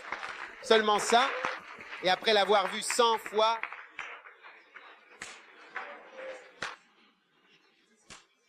tu es parti. 7. Celui-ci, c'est 7. Celui-ci est juste en train de servir. Vient, il sert. Tout ce que celui-ci fait, c'est parler. Ouais. Juste un quart de la beauté. Tout ce que tu as, c'est celui-là. Que reste-t-il de toi? Celui-ci cuisine. Où est celui qui cuisine? Celui-ci cuisine. Tu fais quoi? Tu sers. Celui-ci cuisine. Celui-là sert. Et celui-ci fait quoi? Il sert. Celui-ci parle. Et celui-ci est debout sur le côté. Où est-elle, Adela? Elle est debout sur le côté. On attend pour servir le sexe, si possible. Qui attend pour servir le sexe? Elle attend. Elle attend. Elle est prête avec son équipement.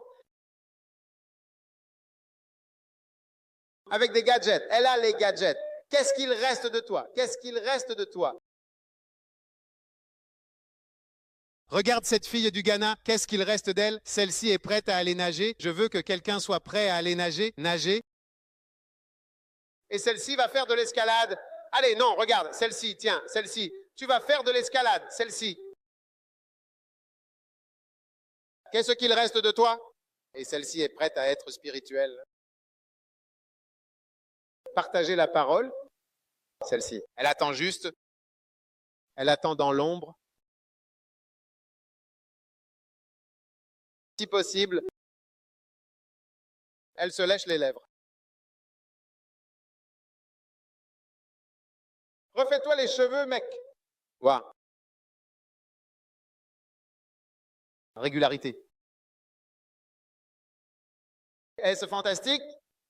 Est-ce incroyable? Est-ce merveilleux? Est-ce surnaturel? Ta beauté, tu vois tout ça? Tu fais quoi? Cuisiner, 7, être ministère, ministère, parler, parler. Natation, escalader des montagnes, essayer d'être spirituel. Oui, tu partages la parole, je partage la parole, partager la parole. Tout cela crée de l'attraction et le vagin de secours en attente, en attente.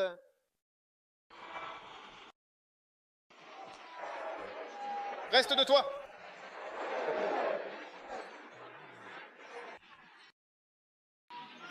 Donc, j'explique. La raison pour laquelle je dis tout cela, c'est que je veux que vous sachiez que beaucoup de choses vous rendent attirants. Alors, dans le ministère, ne vous focalisez pas sur une seule chose. Il y a beaucoup de choses qui créent l'attraction. C'est pour cela qu'il y a tant de choses. Écoutez, celui qui exerce le ministère, celui qui aide, celui qui sert, celui qui fait preuve de miséricorde, celui qui fait ceci. Tellement de choses différentes parce que vous êtes juste. Vous voulez juste entretenir seulement ceci, seulement vos cheveux. Même pour un homme, le ministère envers un homme. Tout cela va se rassembler. Écartez-vous pour que nous puissions voir le ministère. Disons que vous allez vous marier. Vous allez être le mari.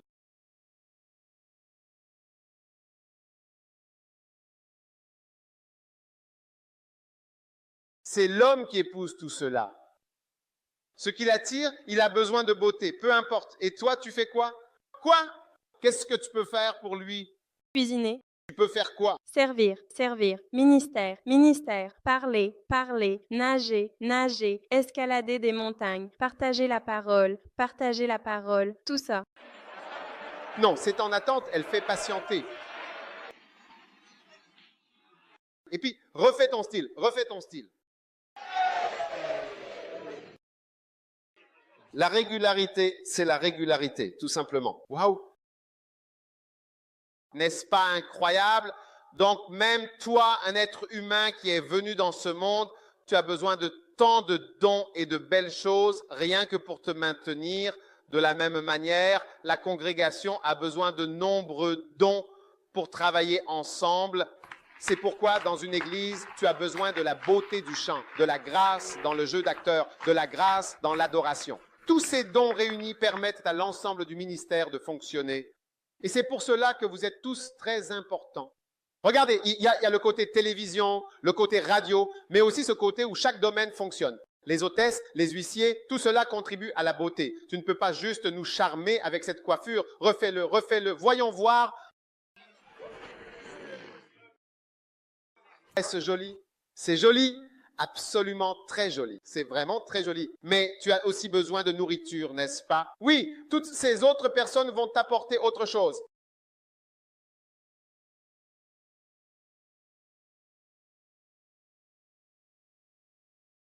Quel choc! Histoire.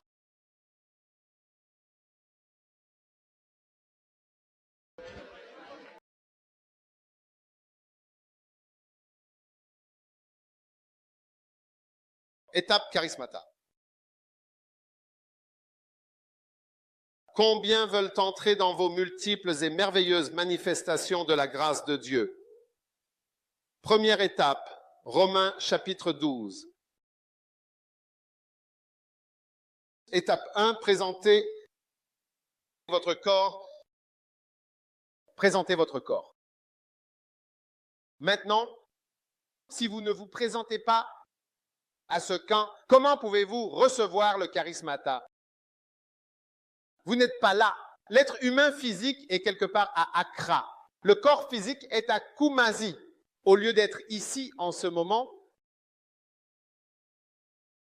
Oui, donc la disponibilité est la première clé pour que les gens se développent et entrent dans les grâces et le charisme que Dieu a. C'est simplement la disponibilité. Les personnes qui sont disponibles développent ces grâces.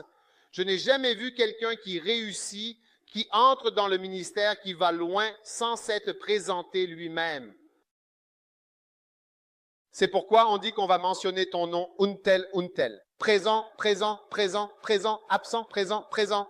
Parce que la première étape, c'est d'être présent en classe avant même de regarder cela, pour voir si on doit même te faire passer à la fin de la journée. Étais-tu présent? Es-tu venu au moins? Présence, présent, non, présent, absent. Était-il au camp? N'était-il pas au camp? Était-il au camp ou non? À combien de camps a-t-il participé? Présent, absent, présent, absent, présent, présent, présent, absent, présent, absent, présent, présent, absent, absent, présent, présent, présent, présent, présent. Par ta présence et le fait d'être là, nous apprenons tellement de choses sur toi. Nous ne nous soucions même pas de ce que tu as, de ce que tu as appris ou si tu as entendu quoi que ce soit. Mais le fait que ta présence présente ton corps physiquement.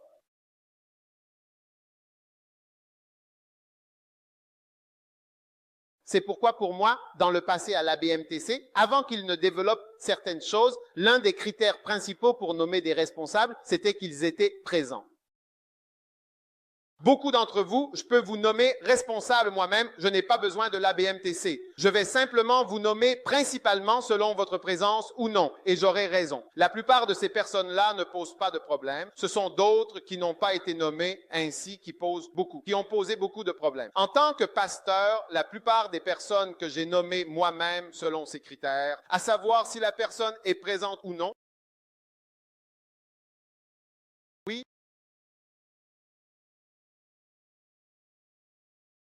si je regarde les étoiles, je les évalue. Je ne sais pas vraiment. Je ne sais pas combien d'entre elles réussiront à l'avenir, combien d'entre elles feront peu importe, car ce n'est pas tout le monde qui a cela. On peut voir qu'il y a un signe de quelque chose. Ce n'est qu'un signe. Mais pour savoir si cela ira plus loin, l'une des façons de le savoir, c'est que la personne sera présente. Tu te souviens, vous étiez 3 à chanter, n'est-ce pas? Toi et quelqu'un, et Freedom, n'est-ce pas? Hein? Oui, il y en avait 3. Je me souviens que j'avais remarqué 3 voix. Et en fait, l'une était meilleure qu'Ida. Oh oui, il y a beaucoup de gens que j'ai entendus chanter mieux qu'elle. Mais c'est ce que je dis. Ce n'est pas juste parce que si tu vois le gars, même le gars qui s'est marié, revient. Où est le gars qui se mariait ici? Le gars qui était debout ici. Ah, viens vite. Arrive et que tous ceux qui le servent arrivent ici, rapidement. Arrivez et tenez-vous à ses côtés. Tu as oublié tous ceux qui te servent? Non, tu n'es pas inclus. Je veux dire, tous ceux-là. Et peut-être que je peux voir que tu sais, l'un d'eux, il y en a un, mais il se peut que oui. Nous avons besoin que tous ces différents soient développés, tous ces différents pour que ce soit un ensemble complet. Oui, donc je ne sais pas, peut-être que tu ne vois que le tout premier, mais est-ce que tu vas obtenir tous les autres et les ajouter tous ensemble? Eh bien, ce n'est pas seulement une belle voix, un bon caractère comme les stars. Si tu étais une star et tu ne l'étais pas pour des raisons dans ce camp. Pour moi, je ne te considérerais pas comme quelqu'un de vraiment sérieux à nouveau. Ah oui, je ne le ferai pas, vraiment pas. Peu importe à quel point tu chantes bien, présente ton corps et sois là.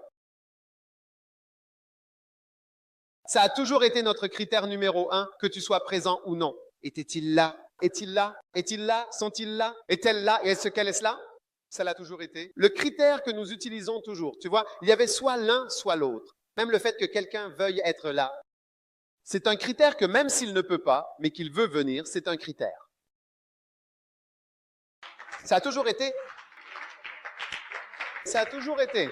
Étape numéro 1. Présente-toi physiquement là-bas. Donc, oui. Tu développes ce côté-là ici. Fais-le pour nous. Fais-le pour nous.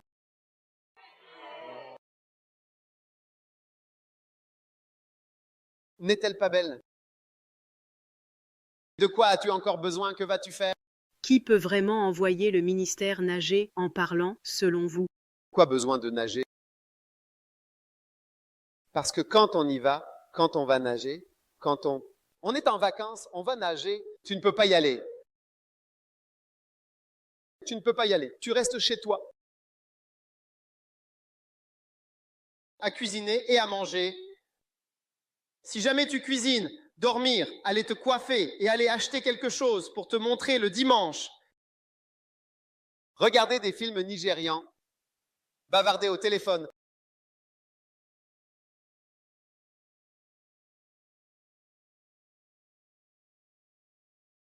j'avais besoin de toi à la plage pour nager. Nous voulions vraiment nager avec toi et te tenir doucement dans l'eau.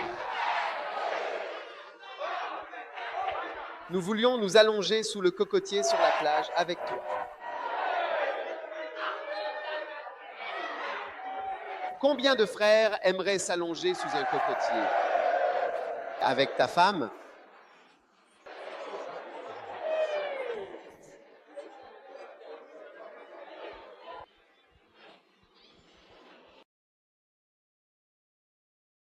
N'est-ce pas une imagination qui est acceptable pour ta...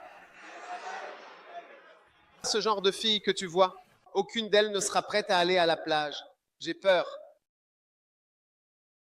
Elles mettent un pied dans l'eau, c'est... trop froid. Mes cheveux, je viens de me coiffer. Ma jambe va être mouillée.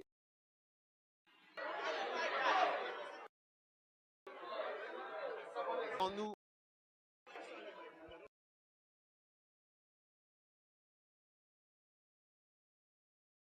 C'était notre imagination. Nous avions cette imagination, ces rêves, ces fantasmes. Sous le cocotier, sous le palmier, nous avons imaginé allumer une allumette là-bas, nous allonger là et boire quelque chose de frais. Un petit cocktail sur un dessous de verre avec une paille pour le faire glisser.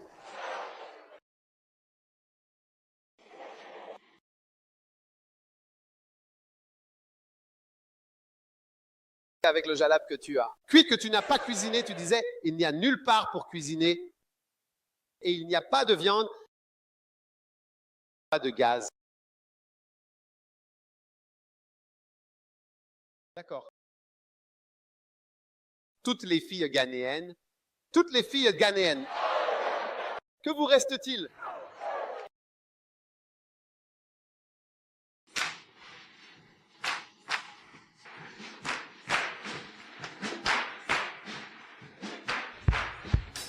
Oh mon Dieu, non, oui. Oh mon Dieu, non, oui. Oh mon Dieu, non, oui. Que reste-t-il de toi? Que reste-t-il de toi? Rejette tes cheveux en arrière. Rejette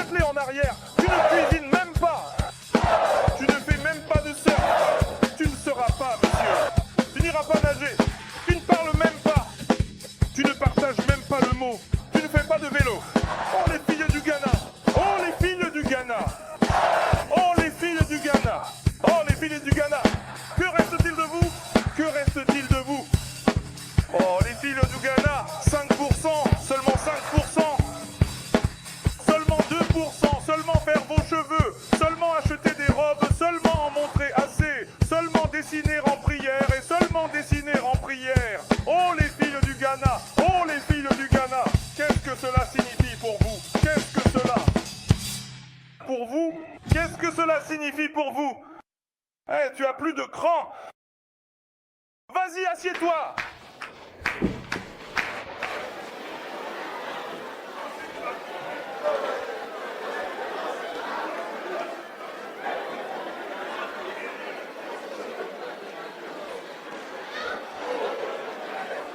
Oh, les filles du Ghana.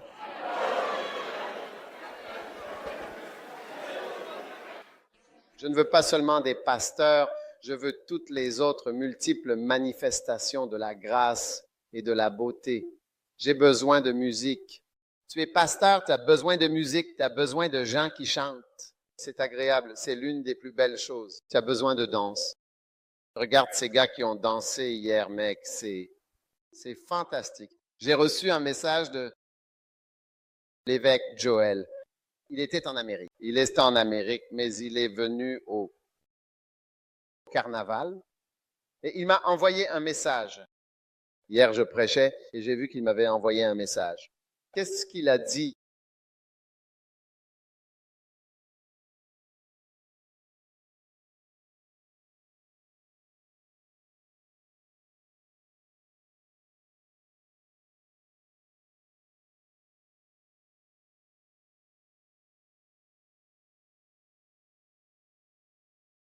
Tu agis en fille ghanéenne?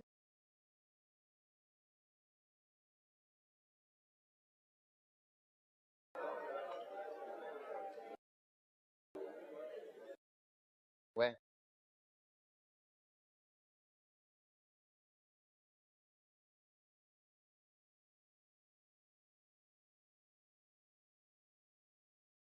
Je repasse sans cesse l'expérience du carnaval dans ma tête.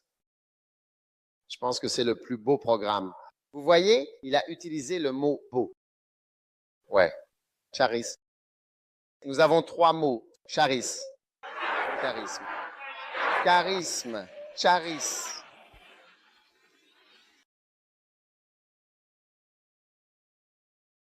Je pense que c'est le plus beau programme avec un grand avenir. J'essaie d'en organiser un comme ça ici. Les stars ont vraiment conquis mon cœur. La grande perspicacité les a sélectionnés. La grande perspicacité les a sélectionnés. Tu comprends ce que veut dire perspicacité?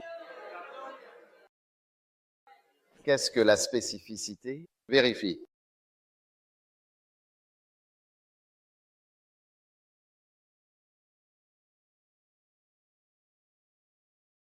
Ah, les filles ghanéennes.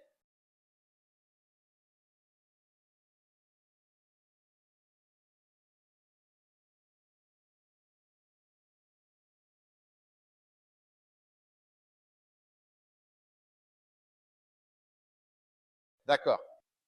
Je vous donnais les étapes vers vos dons. N'est-ce pas? La première étape, c'est quoi? L'étape vers votre charismata. Entrez dans le charismata. Présentez votre corps. Numéro 2. Un sacrifice vivant. Un sacrifice continu est la prochaine étape vers l'entrée dans votre charismata. Un sacrifice vivant. D'abord, vous vous présentez vous-même. Tu comprends? Ensuite, il faut sacrifier continuellement. Sacrifie toujours. Pas seulement au début, ni en te préparant. Si tu dois chanter, eh bien, tu sacrifies continuellement. Si tu dois prêcher, eh bien, tu sacrifieras continuellement. Je me sacrifie afin de continuer à proposer une prédication régulière, récurrente, rythmée. Prédication. Ouais, ou tu ne penses pas ce que je partage avec toi?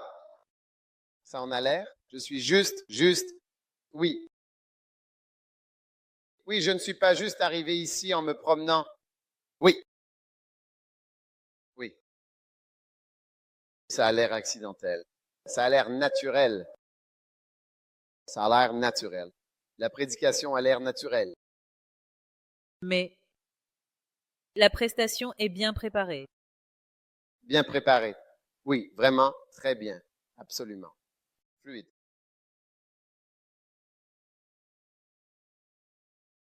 Hein? Mélodieux, phonio, fluide. Tout en douceur. Il y a un flux. Il y a un flux. Entrer dans ton charisme exigera de la constance. Caleb, tu comprends? Ce n'est pas seulement 4 ans de sacrifice. Si tu veux être dans le flux avec tous ces merveilleux dons autour de toi, tu ne vas pas seulement te sacrifier au début, mais quand tu es étudiant, tu vas te sacrifier tout le temps. Oui, ça va être. Toute ta vie, c'est vivre, c'est vivre. Tu ne peux pas dire, oh, je n'essaye pas d'apprendre une chanson. Tu apprends jusqu'à ta mort. Tu t'exerces. Tu dois apprendre la technologie. Tu dois apprendre les logiciels. Tu dois faire des choses toi-même. Tu dois prier, tu dois jeûner tout le temps. Tout le temps. C'est un Dieu vivant qui nous appelle à un sacrifice vivant. Donc, vous présenter est la première chose. Être présent. Et ensuite, un sacrifice vivant. Un sacrifice qui est continu. Qu'en penses-tu? Donc, quand tu travailles pour Tigo, tu dois continuer à te sacrifier. Quand tu te maries, tu continues à te sacrifier. Quand tu as un enfant. C'est là qu'on commence même à séparer les brebis des boucs. C'est pour ça qu'on sépare les garçons des hommes. Vous toutes, mesdames, vous me voyez ici en train de crier, que vous reste-t-il? Que vous reste-t-il? Que vous reste-t-il? T'as un enfant? As-tu? Hein? Donc tu sautes? Et tu sautes encore? Continue de sauter. Tu trouveras rarement des gens avec des enfants. Sauter ici. Y a-t-il quelqu'un ici autour? Quoi l'enfant? Non, je veux dire une femme. Ah, d'accord. Donc Lou et Aïda. Oui, elle continue d'en avoir.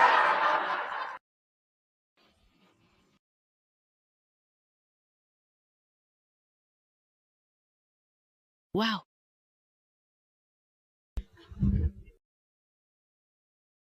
Pas incroyable?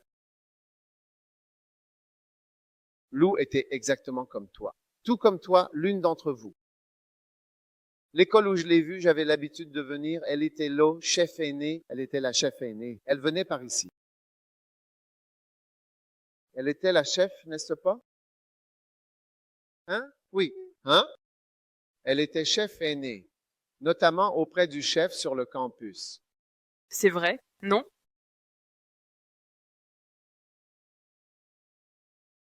Je ne savais pas que tu étais chef aîné. C'est continu. Il est vivant. Le sacrifice continue. Elle est présente, encore présente, présente. Wow. Et elle a des enfants. Wow. N'est-ce pas incroyable? N'est-ce pas fantastique? Qu'est-ce qu'il te reste? Numéro 3, la sainteté.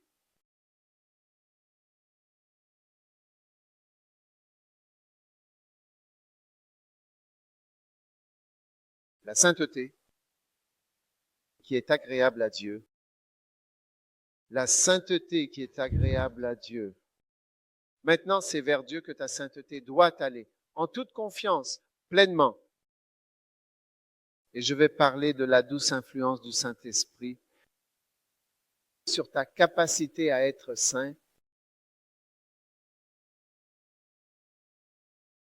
Donc, je ne vais pas en parler maintenant. Mais la douce influence de l'Esprit, les étapes vers le charismata. en font partie. Est-ce la sainteté maintenant, la sainteté qui est agréable à Dieu? Laisse-moi juste parler du fait d'être agréable à Dieu. Tu vois, les hommes peuvent te louer, les hommes peuvent t'apprécier, les hommes peuvent t'approuver. Mais à la fin de la journée,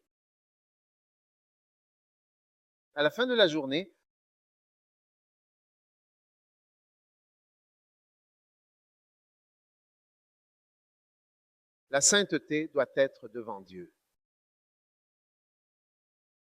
L'un des meilleurs lieux pour trouver Dieu quand tu es seul, ou lorsque, par exemple, tu n'es pas sous le regard du public, tu peux plus facilement savoir que tu es devant Dieu. Mais pour ce qui est de bien paraître aux yeux des gens, ce n'est pas si difficile. N'est-ce pas? N'est-ce pas? N'est-ce pas? Donc, la sainteté qui est agréable à Dieu. Si tu veux être un grand chanteur, tu dois être saint. Maintenant, la sainteté, nous y reviendrons plus tard. Le point suivant, numéro 4, étape 4, c'est le service raisonnable. Service raisonnable. Tu vois, il y a quelque chose de raisonnable, quelque chose qu'on est en droit d'attendre de toi quand tu es étudiant.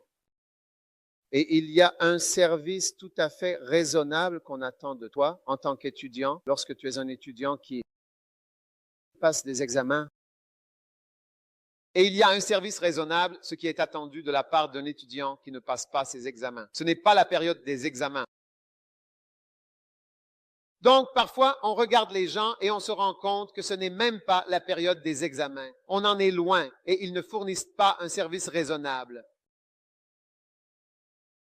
Un niveau d'activité raisonnable, c'est-à-dire une implication modérée et réfléchie, même sans aller dans l'extrême ou l'excès, mais simplement en fournissant un service régulier, constant et raisonnable, est requis sur les marches qui mènent progressivement, étape par étape, aux différents charismes. Alors, quand on voit un temps de recueillement raisonnable ou pas de temps de recueillement, un temps de prière ou pas de temps de prière, rien ne sort de toi qui soit même basique et raisonnable en tant que chrétien. La participation à l'Église, oui. Ah, tu comprends? La participation au camp de base et l'implication raisonnable. Oui, peut-être que tu as, par exemple, un examen le dimanche matin, d'accord, à 11 heures, et le culte a lieu de 7 heures à 9 heures, et tu décides donc de ne pas venir à l'église le dimanche matin. Voilà, c'est raisonnable. Pour moi, c'est raisonnable parce que tu as un examen à 11 heures et que tu es en train d'étudier. C'est juste une fois que tu passes l'examen et que tu étudies de 7 heures à 9 heures, donc tu dis, ce dimanche-là, je ne viendrai pas. C'est raisonnable. Tu vois? Disons que pendant 3 semaines, tu ne viens pas à l'église. Tu ne viens pas à l'église les prochains dimanches parce que ces examens approchent dans 3 semaines. Ce n'est pas raisonnable. Non, pas du tout, vraiment. Eh bien, beaucoup de gens, vraiment, ne rendent pas à Dieu un service raisonnable. Ils ne rendent pas à Dieu un service raisonnable.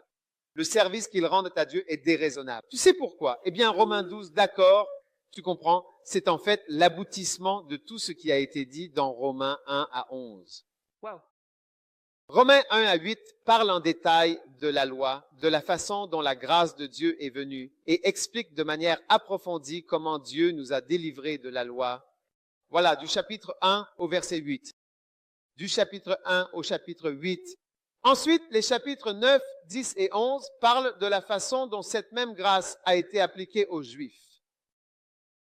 Tu vois? Tu comprends ce que je dis? Parce que lorsqu'il parle de « j'aimerais que mon propre peuple soit sauvé » et qu'il explique comment l'ancien arbre est greffé sur le nouveau, tout cela concerne les Juifs. Ensuite, il arrive au mot « donc ». Wow. Donc, au chapitre 12, verset 1, donc, c'est comme à la lumière de tout ce que Dieu a fait pour les païens dans les chapitres 1 à 8 et pour les Juifs dans les chapitres 9, 10 et 11, et comment le don gratuit de Dieu est la vie éternelle et tout ce qui est bon. Ils ont dit, donc mes frères bien-aimés. Wow, vraiment genre. Oui, donc mes frères bien-aimés. Alléluia. Amen. Nous devons maintenant présenter ou offrir nos corps comme un sacrifice vivant, ce qui est pleinement raisonnable et justifié à la lumière de tout ce que Dieu a fait depuis le chapitre 1 jusqu'au chapitre 8, ainsi que les chapitres 9, 10 et 11. Prêche. Je comprends?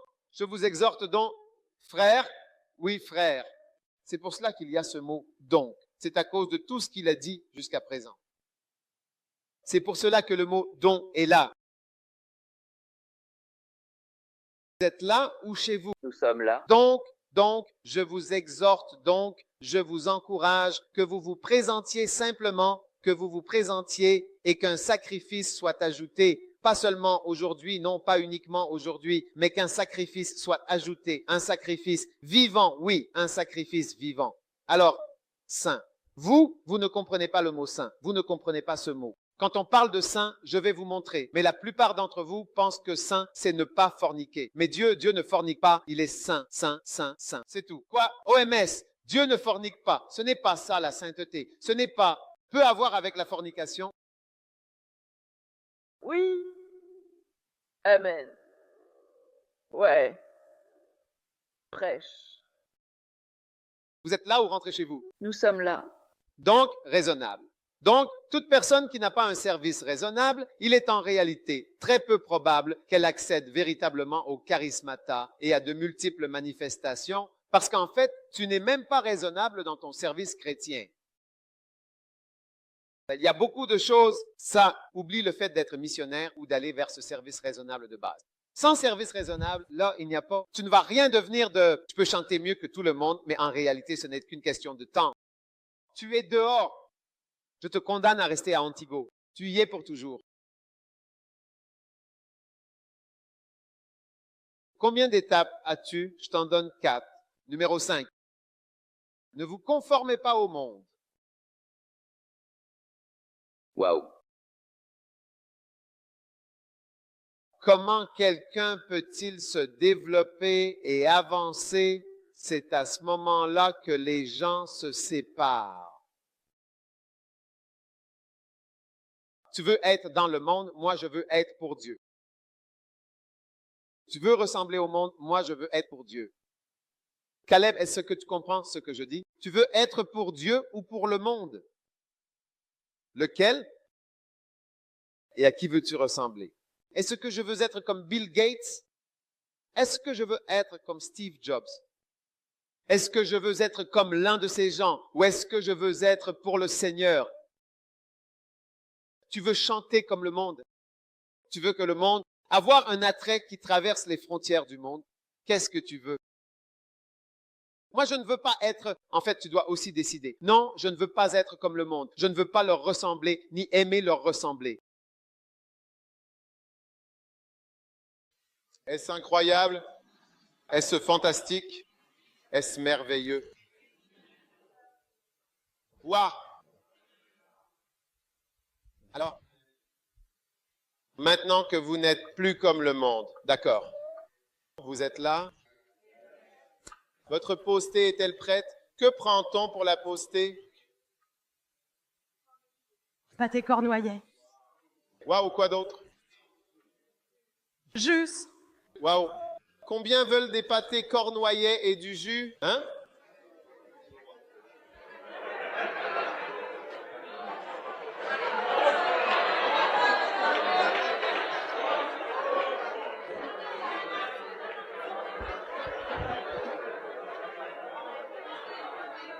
Les garçons n'aiment pas les pâtés cornoyais.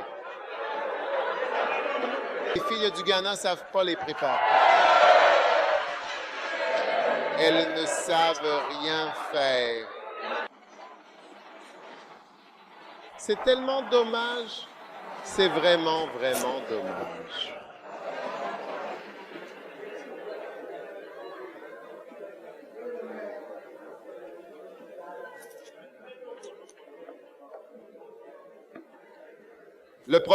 La prochaine étape, étape numéro 6, renouvelle ton intelligence. Renouvelle ton intelligence. Ton intelligence a toujours besoin d'être renouvelée. Amen. Wow. Je crois que je ressens un peu de fatigue. Alors, je pense que je devrais peut-être m'arrêter à cette étape. C'est l'étape numéro combien? 7, 6. Renouvelle ton intelligence. Je pense que peut-être que si on s'arrête ici après les pâtés cornoyais, Nous serons plus forts. Est-ce que tu seras un peu plus fort? Veux-tu dîner plus tôt aujourd'hui? Qu'est-ce qu'on mange ce soir? Viens me le chanter, ma chère. Tu vois, avoir quelqu'un qui peut chanter une chanson sur Jalap rend le camp plus gracieux et un peu plus beau, vraiment.